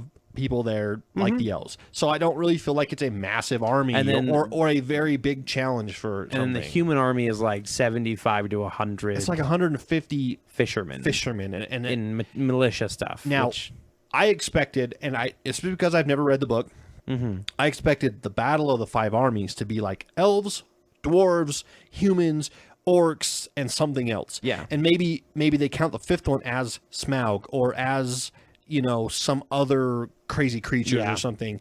But the humans, that doesn't even consider it like a militia. It was Yeah, it's barely even a basically- militia. And I was expecting, maybe they called in reinforcements because Lake Town's under attack, so they send a runner out, and here comes this human army, yeah. 500 to 1,000 strong, because let's face it, humans are not as good a warriors in the Middle Earth Yeah, exactly. world, They're kinda... and so they have to. but then they do it with numbers. They've got numbers. So the problem is that where the Lonely Mountain is in relation to everything else, like Rohan is the closest one, and they couldn't throw Rohan in there again. Yeah. And then the orcs come in, and they've got a lot, but still, it didn't feel like No, it a didn't feel massive like army. a huge army It of felt orcs. like another 500 orcs. And the only reason they had a sort of advantage is they brought like big trolls and stuff with them, which the trolls had some funny parts. They were awesome, I would say. And I enjoyed the trebuchets. Yep. At the top The of the hill. battering ram troll. I loved how the orcs got there. The big worms that eat through the mountain, Yeah. and they burst out with the rocks, and then they go back in, and The orcs they stream create out the through from tunnels. underground. Yeah. It's great, but it still didn't. When they clashed, when the dwarves and the elves clashed, I was kind of like, meh. It didn't really. I wasn't like, this isn't epic. This isn't making Well, me go, the dwarves and the yeah. elves never clashed. Well, they start to, and then They get really close, and then the orcs burst out, and the dwarves. So this is probably one of my favorite scenes in the movie. The dwarves run off, and I they agree. make a too-high barrier, which Shield is normal. wall. Yeah, Yeah. shield wall. And then they're all standing there with their spears. Dwarves with spears, cool, and tower shields. Come on. And then right when the orcs are about to hit them, all of a sudden, elves leap over the shield wall and down onto the orcs. yeah. So they work together really well. I want to watch this again now. And like that's when it's a zoomed out view of all the army, I think that's the main problem is and I'm like, this is kind of crap. Yeah, there's like, oh well, there's not that many people there actually. But when they zoom in and it's like close fighting, and you get to see Thorin's cousin, which Billy Connolly, although he's CG'd, which I wish they wouldn't have done that. Yeah, he's fighting on his boar. He's riding a kind of a. I guess it's probably a giant boar. Yeah, it's probably a giant because it's boar. holding a dwarf, even though dwarfs are small. Yeah. He's riding a giant boar, and then Thorin eventually rides a giant ram, which is cool. Yes, and that's cool. You liked the moment where Thorin and his cousin meet on the battlefield, and they stop fighting mid battle, and hug each other, and like, oh, it's good to see you. I actually leaned over and poked Corey, and I was like, middle of a war. And they're like, hey, bro, what's up? And that's that humor that keeps creeping in. But it's not enough. I know it is. I don't know. I had a hard time with it. Maybe I will change my tune on some subsequent watching. Yeah. However, I think it was the weakest of the series, and I won't disagree there. It was, and the pacing was kind of weird on it too. There were lots of really quick stuff. Yeah. The war, certain parts of the war felt really fast, and then other parts felt really slow. Yeah. I mean, you've got this massive war going on this big valley, and then they go into a town battle, or a battle up on a frozen lake or something, and that lasts for like 30 minutes in the show. And it didn't feel like the war did anything. They had to have that final battle last a little bit longer. I guess what really needed to be done was this movie needed to be two-parter. Yeah. It didn't need to be a three-parter. It needed to be two. They could have cut out all the extra stuff they had to add from the Hobbit one. So the very first one, I think the whole necromancer story could have been gone. Could have been cut. We all know it's Sauron. Mention it in passing. There's a necromancer over at this place, Dun Guldur, or have Gandalf go there and have his little storyline, but don't have all the fluff in the middle of it. Yeah. The White Council, which has got the Elf Queen, the one from Galadriel. Lord of the Rings, Galadriel, where she's like, I will be, not evil, but kind of evil. And then you've got Elrond from Rivendell, Saruman, with their fight scene, and they fight the ring race, but not quite the ring race yet. Not yet. They're like just the dead kings of human. Yeah. They're the nine kings that had the rings. Kings that had the rings. Oh, yeah. I think the rhyme is something like nine rings for the human kings or something like that. But they fight them. They're specters, and that was cool. Yeah, that part was really cool. Kind of pointless. Yeah, though a little bit. And then of course Saruman turns and like, we need to go after him. Leave the necromancer to me. Leave Sauron to me. And you're like, sweet, we get to see him go after him. Oh no, nope. That's right. Never go back to it. This is where that's where his corruption came from. I know. I'm just saying though. Yeah. I don't know. I'm having a hard time with it. There's some stuff that you could have cut out and made it into a two-parter. I think it would have been better as 2-3 hour movies, and they could have cut out some of the stuff. Maybe even with Smaug. Maybe make him not be so quote prevalent, badass. I like the Smaug stuff though. I liked it too, and I thought that was the best. Sacrifices must be made. That was the best parts of the show. But they could have left out like the spiders and stuff. Yeah, that's true. They could have left out most of the love story. Yeah, between Gilly. Is it Gilly? Keely. Gilly's his cousin. No, Feely's his cousin. Whatever. Gilly is a weed in Harry Potter. Whatever. I could never get the dwarves' names. Yeah. Lorn, Florn, Glorn, Blorn. I don't know. That sounds about right. That sounds right. So let's give it our rating. Actually, I want to make a point. Okay. Make your point. In just a second. I got to write down this.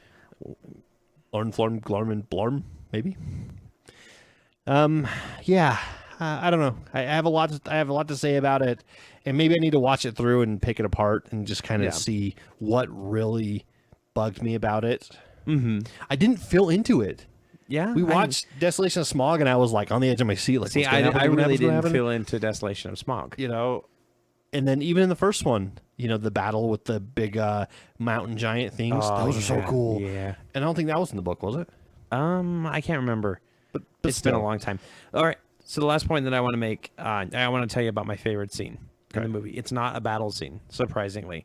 The scene where Thorin goes back to the room where they tried to kill Smaug. He's mad at this point, and I found that a little weird. Really? Where he's fighting the madness that's taking over him? I thought it was a quick resolution for the madness thing. Yeah. But go ahead. Go ahead. And I don't think it was, because it's been going on for 2.5 movies now. Or, well, not 2.5, like 1.5 movies, pretty much. Yeah. Because it started right when they got to Smaug's lair. Like, you could see that it was getting to him. The madness, the gold madness, or whatever. Dragon madness. Dragon sickness. Dragon sickness, yeah. But where he's in there and he's like you can see the dragon's tail underneath the gold, like a vision of it. Yeah, like a shadow. Yeah, like a shadow of the dragon. And he's basically fighting off this madness. I don't know why, but that scene really, like, I was like, yes, this is awesome. Like, that was really part of that was like the greatest part ever for me. For that. Yeah, I'm opposite on that. You know, I thought it was a little weird, and I thought it was a little like a quick resolution, and all of a sudden he's just totally 180% changed. Yeah. You know, I would have rather had him be solved by something like one of his dwarfs, you know, being killed because of the gold. Yeah. You know. Or something like, pile of gold fell on me. Not necessarily that, but like, you know, he's gathering up some gold, and Thorin goes nuts and like kicks him off the edge and hurts him really bad or something like that. Like, that to me would have been where he could have been like, oh crap, what have I done? What have I done? That you know, and that really hit home, like Bilbo or something. Yeah, because I think Bilbo was like their anchor for the whole movie. Yeah, exactly. So. I will give it 3.5 out of 5. I don't think it's, like you said, it's not the best out of the series. It gets the half point. Well, actually, you know what? 4. It does get the half geek card for making me think about it afterwards. That's good, because I'm giving it a 3. Yeah. Yeah, a little over 50%. Yeah. Probably 55, 58%, maybe 60 positive. Okay. All right. I don't know. I didn't feel like it was that great. But way better than like Expendables 3 or you know, Transformers 4. So it's nowhere near the worst movies of the list. Yeah. And you kind of pointed out it's like the only fantasy movie that's coming out. Yeah. Thor: The Dark World. Oh, that's true. Not technically fantasy. Well, no, that came out last year though. What's 20? Yeah, that was 20. Oh, that's right. So last little note, it made $90 million opening weekend. Cool. So. Oh, and by the way, I've read many things lately. Peter Jackson has kind of reverted on his "I'll never do another Tolkien movie." I know. I read that too. So weird. He says, "Hey, I'm never gonna do another Tolkien movie," and then all of a sudden he's like, "No, I'll do one. It's cool. I'll it's do cool. one. That's fine." Yeah. So some people are like, "Oh, maybe he'll do the Silmarillion." How you ever say that? Which is like the history of Middle Earth. Yeah. You know, I don't know how he's gonna do that. Hopefully, he doesn't split up into 3. Yeah. I don't know. They could do a pre-Hobbit movie about Erebor losing. I mean, they kind of did. Erebor, them, you know, the dwarves losing Erebor to Smaug. Yeah, and having the water. And Smaug becoming. I don't know. Oh, another part that really bugged me about the movie. Okay. Is first Legolas. Uh-huh. Not supposed to be there. Nope. At all. Not in the book. They kind of shoehorned him in a bunch of scenes. The whole where him and Evangeline Lilly's character, Galadriel? No. Tario. Went to that Baragor or something like that. Yeah, some fortress somewhere. Yeah, with a bunch of orcs. Super dumb. I'm sorry. I thought it was so stupid. Yeah, doesn't need to be there. Yeah, the bats come out and stuff. And like, I don't know. Oh, and the eagle's coming in. Oh, the eagle saving the day again. Yeah. But not. But no one told them to come. Yeah, they did. Gandalf said, gather to Radagast. He said, gather the creatures of the forest. Oh, I didn't see or hear that part. Yeah. Huh. There you go. So I guess they count as the creatures of the forest. Yep. Okay. Oh. Yeah. All right. Well, let's go ahead and get into our trailers and videos. Please let us live. We'll put out milk and cookies for you. You dare bribe Santa? I'm going to shove coal so far up your stocking you'll be coughing up diamonds. All right. Yeah. It's that time again. Trailers and videos. Time to tell you what we've been watching on the internet this week, basically. I was hoping for some more trailers from the beginning of The Hobbit, but it was they all were stuff we had supposed to- already reviewed and seen. They were supposed to come out with like a Batman Superman trailer from what we were understanding. Really? Dang. Yeah, they were talking about that. But they probably didn't get it out in time. Yeah. So, But there was like Mad Max, Fury Yeah. Road, and a couple others that we'd already seen and reviewed. yeah, a non-red band trailer for Oh, yeah. what was it? Kingsman. And it looked good. That too. I actually turned to you and said, "Hey, I actually want to see it now because Yeah. not because of the red band, but because that trailer was a better trailer than the very first trailer exactly. I've seen He fights a whole bunch of thugs in a in a bar. Yeah, which is great. And he's like, "Sorry, had to let off some steam." yeah. So we've got just a couple. There wasn't too many new, and that doesn't surprise us because of Christmas. Yeah, like I said, things slow and the down holiday this time of year. season. Yep. So there's a movie supercut of I Am. Basically, it's all, I am Batman. I am Groot. yes, all of those things. You know, all these different. Anytime anyone said I am or I'm, they cut it into a supercut. It didn't catch all of them, obviously. Yeah, there's a lot. Like they didn't even get "I am your father" from Star Wars, which kind of seemed like an oversight to me. Yeah, but it was a lot of fun ones, and just type in I Am movie supercut. Or we'll post a link Or we'll maybe post a on link, Facebook. maybe. We'll see. Yeah. This week's going to be kind of hectic, but we'll see. Yeah, we'll try. Yeah. And So then really quick, why I like these supercuts, Sure. like the reason why I keep bringing it and showing them to you and bringing them to your attention is just because it's really fun to watch a bunch of clips from different movies put together and realize like how A, similar movies are, and B, how much fun all of these movies are. asimilar, remind you. as in not similar, or similar they are. How similar they are. Sorry, the way you said it just Yeah, sounded like yeah. how asimilar they are, and I'm like asimilar. That How- A means like anti or opposite. Yeah, you Yeah, and your yeah. wordsmithery. You're the writer, man. Yeah, that's not true. me. Writer man. You're the writer, man. Another one. Sad news. Dr. Evil. Oh no, did he die? No, he took over SNL. Oh, that's not sad news. No, it was pretty funny it's pretty actually. funny. It's just But he kinda talks fooled me about there. the Sony thing in Korea, and it's Mike Myers. Yep. Doing his a little Dr. bit Evil of character. little pudgy Mike Myers. He's getting kind of old. He's getting kind of. He makes fun of himself in that too. By the way, Yes, he does. He makes fun of Love Guru. He talks about Love Guru, makes fun of it. Oh, and he's like, "Geez, North Korea, killing a movie's easy. All you got to do is put it out in January." And, which is awesome. but it's him, and it's the $1 million, that kind of stuff. $1 million. It's fun. It was actually really funny. Like SNL's, they got some funny skits coming out, which is surprising. Yeah, the Hobbit one last week, The or that Force Star Wars. Awakens trailer parody. And so the last one that we saw, I got two more. Okay, I won't do the last one. We saw one, Dexter versus Batman fan film, and it was okay. I mean, I'm not a huge fan of Dexter. I'm gonna say it's terrible. I'm sorry, I didn't like it at all. Yeah, it was weird. It was a little Yeah. weird. You're right. It didn't seem well put together, or it seemed well enough put together for a fan film, but I'm kind of getting sick of fan films, to be honest. I want fan films. I want better fan film. I Yeah. want Dirty Laundry. Dirty Laundry Fan or films. the Firefly one. Yeah. The Where same they universe. spend not a lot of money, but they spend a lot of time on the stuff. And They get people that actually can act. Yeah. Not just random friends that kind of look like Batman. Why don't you come play Batman? kind of look like Fat Batman. Yeah, you Did you kinda- notice that? Oh yeah, he was looked like bit- Dark Knight Returns.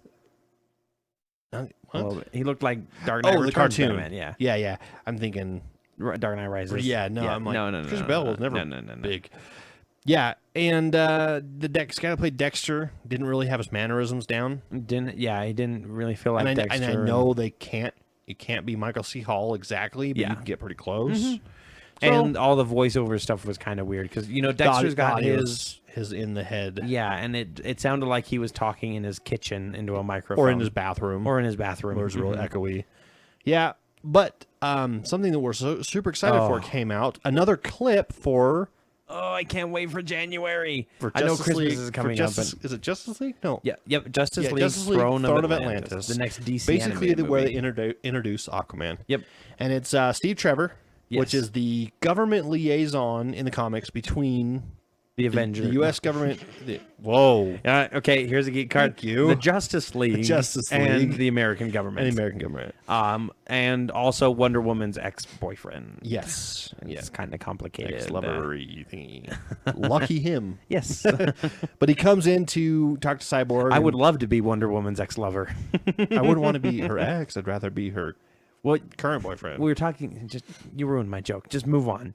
So Steve Trevor's talking to Cyborg. You jerk. Says something about a submarine going down, and basically keeps saying, "Hey, call the Justice League together. Call your buddies, call your friends."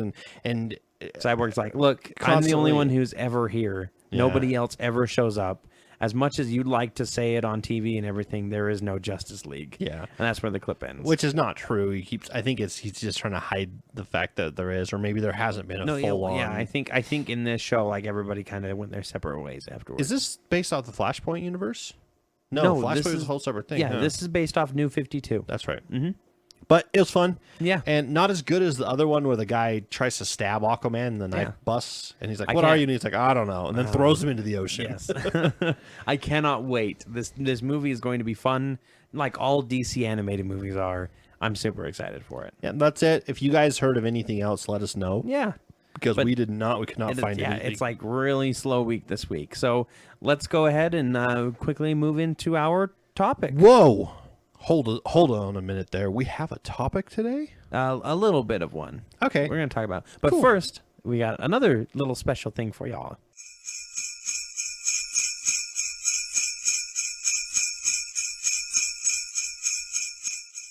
All right, Scott, are you ready to make your character for the next D&D adventure?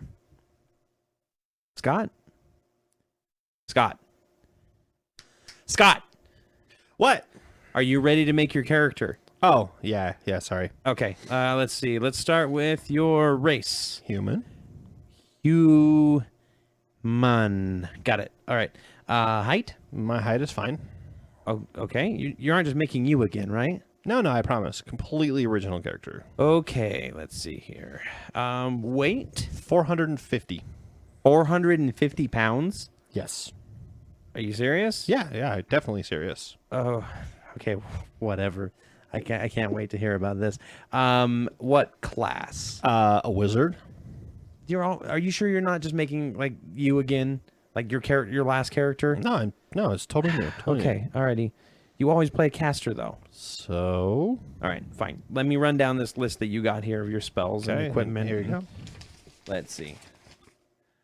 Time stop, slow fall, pass wall, levitate, fly, summon monster 3. Some of these are really high level spells, buddy.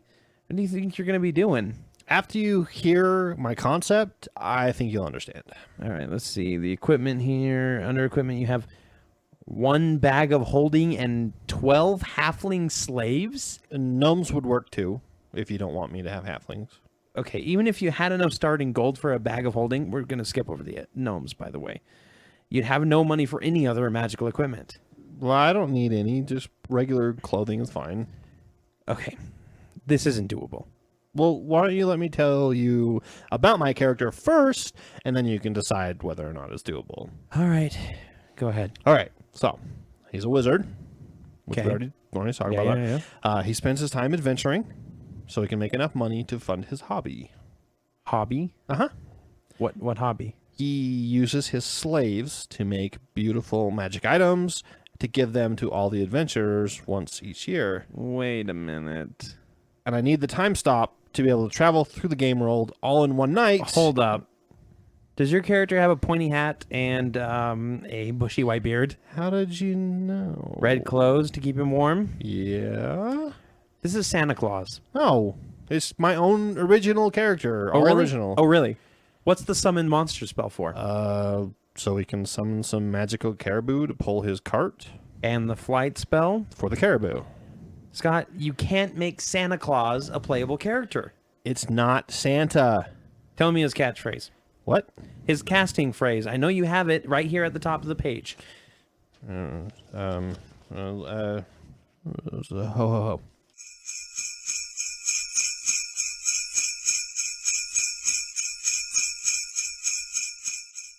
I kind of want to make that character now. I know, right? But the best part, 450 pounds. 450 pounds. And if you told any GM that, they'd be like, They'd be instantly suspicious. what? Are you serious? I mean, if for a human, if you're like a Goliath. yeah, Or Goliath, a Dragonborn. or even a Warforged. Yeah. You could definitely be like 450 and be like, that's kind of light for a Warforged. Yeah, come on. You know, he's a robot. They're all metal here. They're all metal. It is Christmas, It is. in case you haven't noticed from... Not only Christmas, it is the holidays. There Yes. are many other holidays. It's Kwanzaa and Hanukkah and Festivus, if you're into Festivus. All of them. All of them. All of them are wonderful. All of them. We personally do the Christmas stuff with the family. So, yeah. And So we found a list of some Christmas movies that are a little bit that you don't realize are Christmas movies. unconventionally Christmas. Kind of geeky stuff. Kind of surprising Yeah. sometimes, So actually. our short topic for the week is 13 Christmas movies that you should probably watch. Yeah. And some of these I looked on this list and we have never seen before. Okay. Number 1, Batman Returns. Yes. Danny DeVito as the Penguin. Forget that it's Christmas. Yep. Michelle Pfeiffer as Catwoman, your favorite Catwoman, I think, costume-wise. Yeah, costume-wise. With all the stitches and everything on it. I totally forgot it was a Christmas movie. I did too. I could not remember at all. Number 2 is a movie called Diner. I've never seen Diner before. It's got Mickey Rourke, Steve Guttenberg, and Kevin Bacon in it. Yeah. I've never... yeah, so I don't know. If you have seen Diner before, this may be a reminder to watch Diner again. Number 3 is one of my favorite Christmas movies of all time, Gremlins. Had no clue. You Had didn't no even know it was idea. a Christmas movie. Yep. The Gremlins even go caroling at one point in it. It's great. Oh my gosh. And then the Gremlins 2 is an Abraham Lincoln Day movie.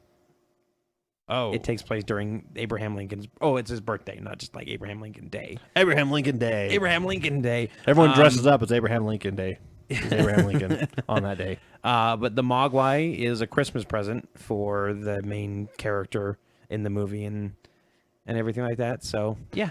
Okay. All right. There you go. Gremlins is number 3. Number 4, Lethal Weapon. I forgot that Lethal Weapon was a Yeah. Christmas movie. And you've got, Crazy Mel Gibson, just like he played in Spindles 3. Yes. Nuts. So Shane Black is the director of Lethal Weapon. He's also directed a few other movies on this list. He likes to do Christmas movies Oh, okay. for some reason.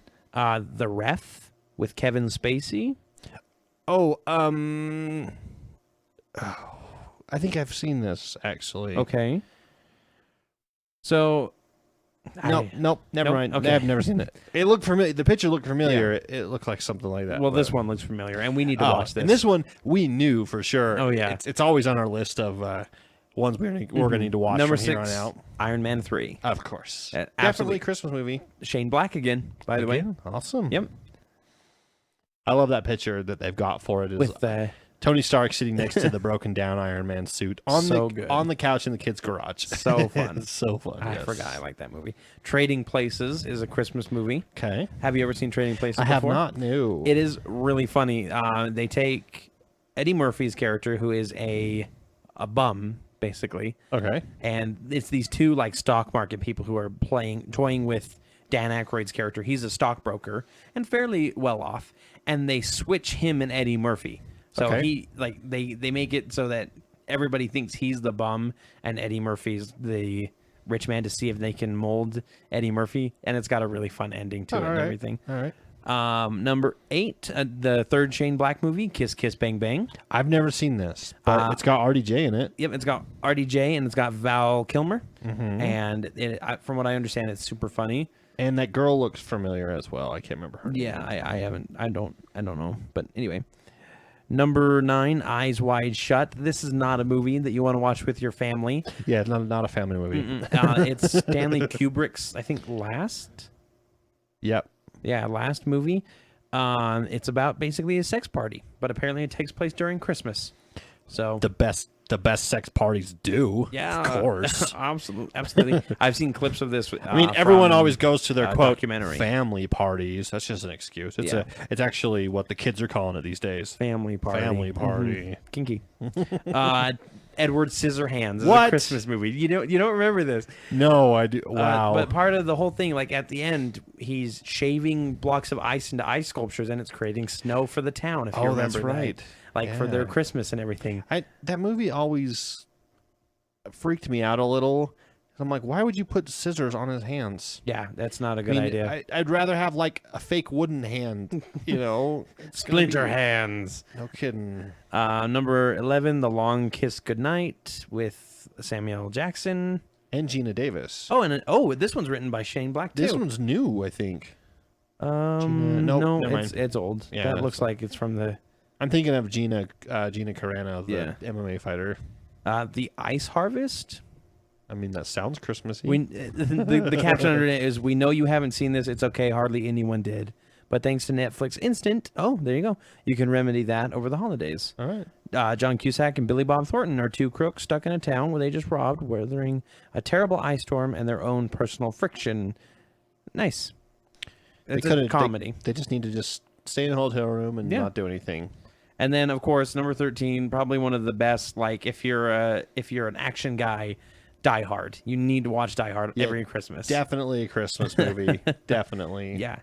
John McClane kicks the crap out of Santa. Yep. Right? Yeah. Something like that. Personally, Hans Gruber. Hans Gruber has a beard, so. Yep. So personally, I enjoy going through and finding Christmas TV episodes of my favorite TV series, like the Road to Europe. For Family Guy, the two-part, not the Road to Europe, the Road to the North Pole. Sorry. You're thinking about the one where the time travel one, which is my favorite episode. Yeah. The Futurama episodes with Christmas are great. There's a bunch of other like TV shows are my go-to because it's something Christmassy and festive, but you still get to enjoy the show. One thing I like about that is a lot of these shows like Arrow and Flash and stuff, they'll do a Christmas episode, or Agents of S.H.I.E.L.D. or something. They'll do a Christmassy episode. They didn't this year, though. Yeah. Neither of them did. No. Flash and Arrow both were Christmas episodes. Oh, they're mid-season finale ones. So. Well, and okay, so that's a bad example then, because my point was I like the ones that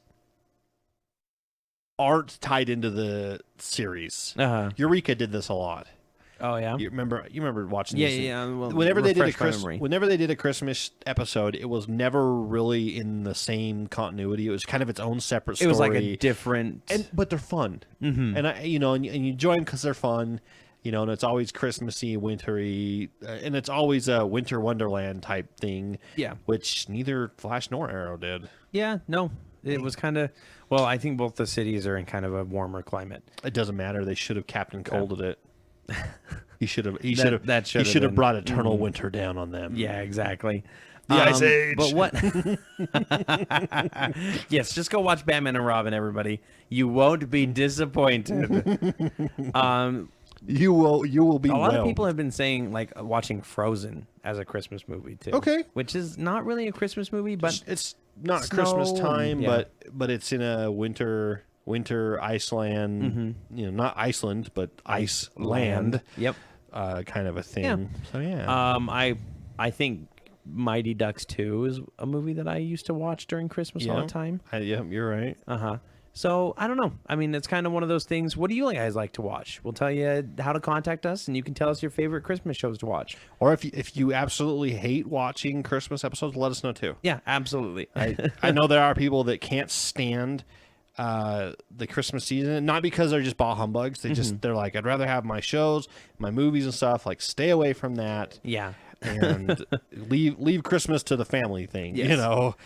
We don't need that on TV. I'm not too partial to Christmas music. Really? I never have been. I've never really liked it. I like it the week of and the week before. I'm like not even like I can't do it at the beginning of the month, but as it gets closer, I kind of start. I can like barely tolerate it the day of, and I don't go out of my way to be like, oh, turn off that stupid music, but I just I'm grumbling in the back of my head like, oh, why listen to something else? We've heard. I take that. I will take part of this back. Trans-Siberian Orchestra always does a Christmas album. And they do this kind of stuff. I don't know if it's every year, but every couple of years they'll release one, and I love that kind because they take regular Christmas songs, turn them into this like rock orchestra thing going on, and that's cool. And they're instrumental, so there's no words. Maybe that's what bugs me. Maybe it's the lyrics of most of them. And because if I hear instrumental versions of like Jingle Bells and Silent Night, stuff like that, the First Noel, things like that, I'm okay with that because they're just background music, they're just background noise. But when there's like lyrics and things, and the worst is when it's the old like 50s versions of them. No, kids albums where they get like the Chipmunks to sing it, or Barney sings it, or oh my gosh, those are so annoying. Those make it's like how you hate child actors. Yeah, that makes my Christmas music like 10 times more when it's child stars and such. and like high pitched voices and things. Yeah. All right. But I do like Trans-Siberian Orchestra, and I would consider like classical music perfect Christmas time music, even if it's not really written about the Christmas season. The fact that it's instrumental and it's something that I wouldn't listen to normally. But yeah, okay, it's cool. All right. Well, there's your mini topic for the week, and very mini. Yes, very small. And we'll be right back after another important message for our picks of the week.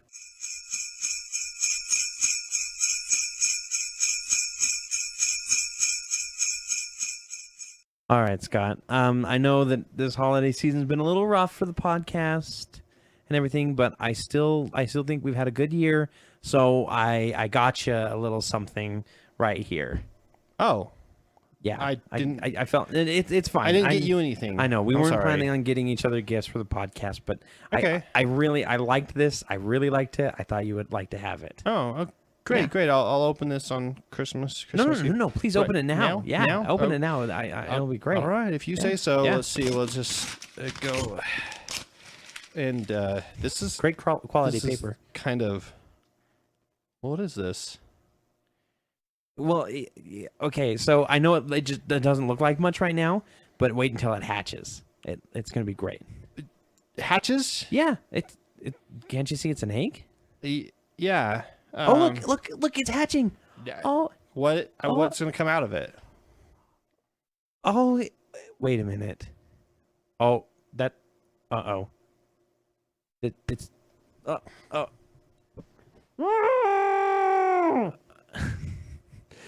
Ooh. Why would you do this? That. You know what? Now that I think about it, that guy said that mogwais came in eggs. I don't think they came in eggs. That's a facehugger. I can't believe you would do this to someone. Well, this is the worst present ever. I'm sorry. Merry Christmas. Oh boy, you're gonna have a stomach flu later.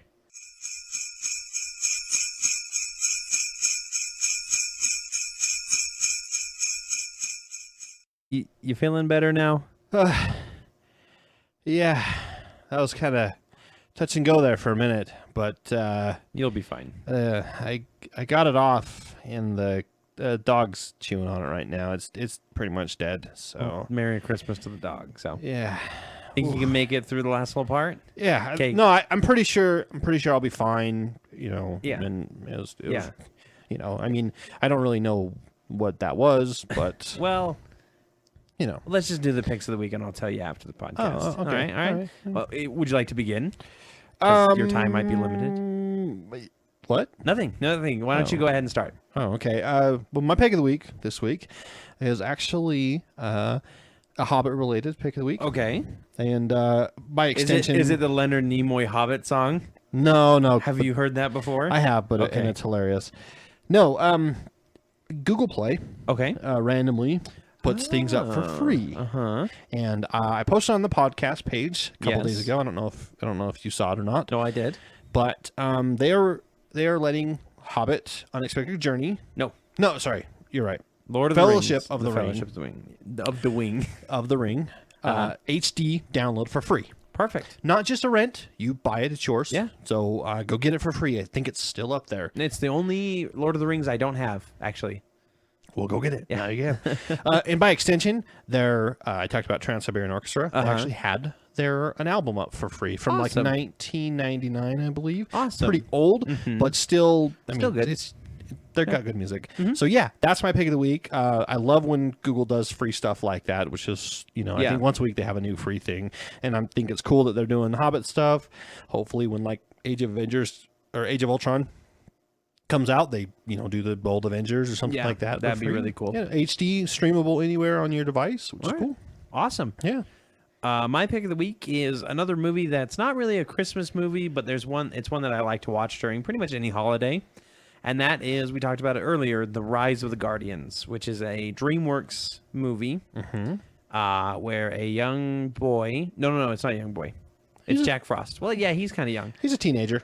Jack Frost, fictional character, gets recruited into the Guardians, which are Santa Claus, the Easter Bunny, which is a rabbit, played by Hugh Tooth Fairy, Jackman. Sandman. Which is my favorite character in that whole show. Mine too, actually. And they have to fight off the Boogeyman, basically. Yeah. Played by Jude Law. Yeah. Yep. It's an animated movie. It's really fun.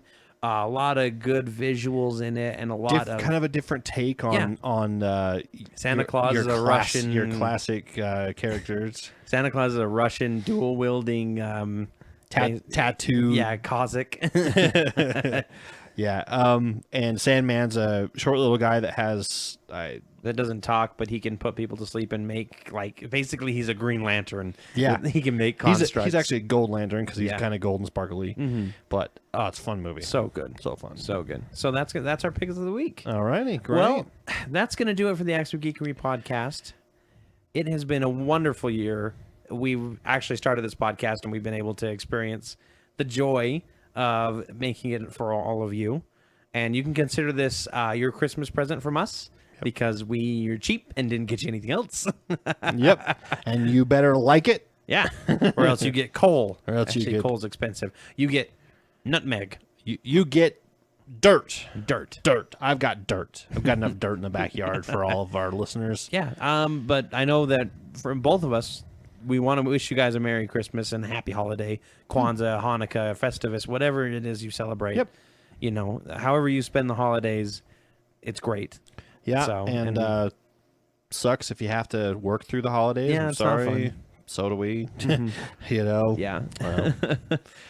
So next week is our end of the year podcast. We got some pretty exciting stuff coming up. And so look forward to that. But until then, I'm Corey. And I'm Scott. And I don't feel that well. Oh, we're the Brothers Geek. Yeah. Well, first of all, I was going to say keep geeking out, but we need to, if you want to contact us, send us an email. Yeah, you're right. You think you can hold on a little bit more? Maybe. My stomach kind of hurts. Yes. actsofgeekery@gmail.com. You can hit us up on Facebook, facebook.com/actsofgeekery. Or on Twitter @actsofgeekery or using the hashtag actsofgeekery. You can also view all of our videos on YouTube. They don't actually have a youtube.com/ which kind of bugs me. I wish they did. You search for Acts of Geekery, though, and you can find our page, and we upload those weekly as well. You can leave a comment and there. Last but not least, we are on iTunes right now. Go subscribe to us and give us a star rating and everything. Tell us how good we are. Or bad if you don't like us. Yeah. But you know what? If you've listened this far, I'm assuming you probably like us. Unless this is your first one. If so, we're sorry. But definitely, I am Scott. And I'm Corey. Keep geeking out. See ya.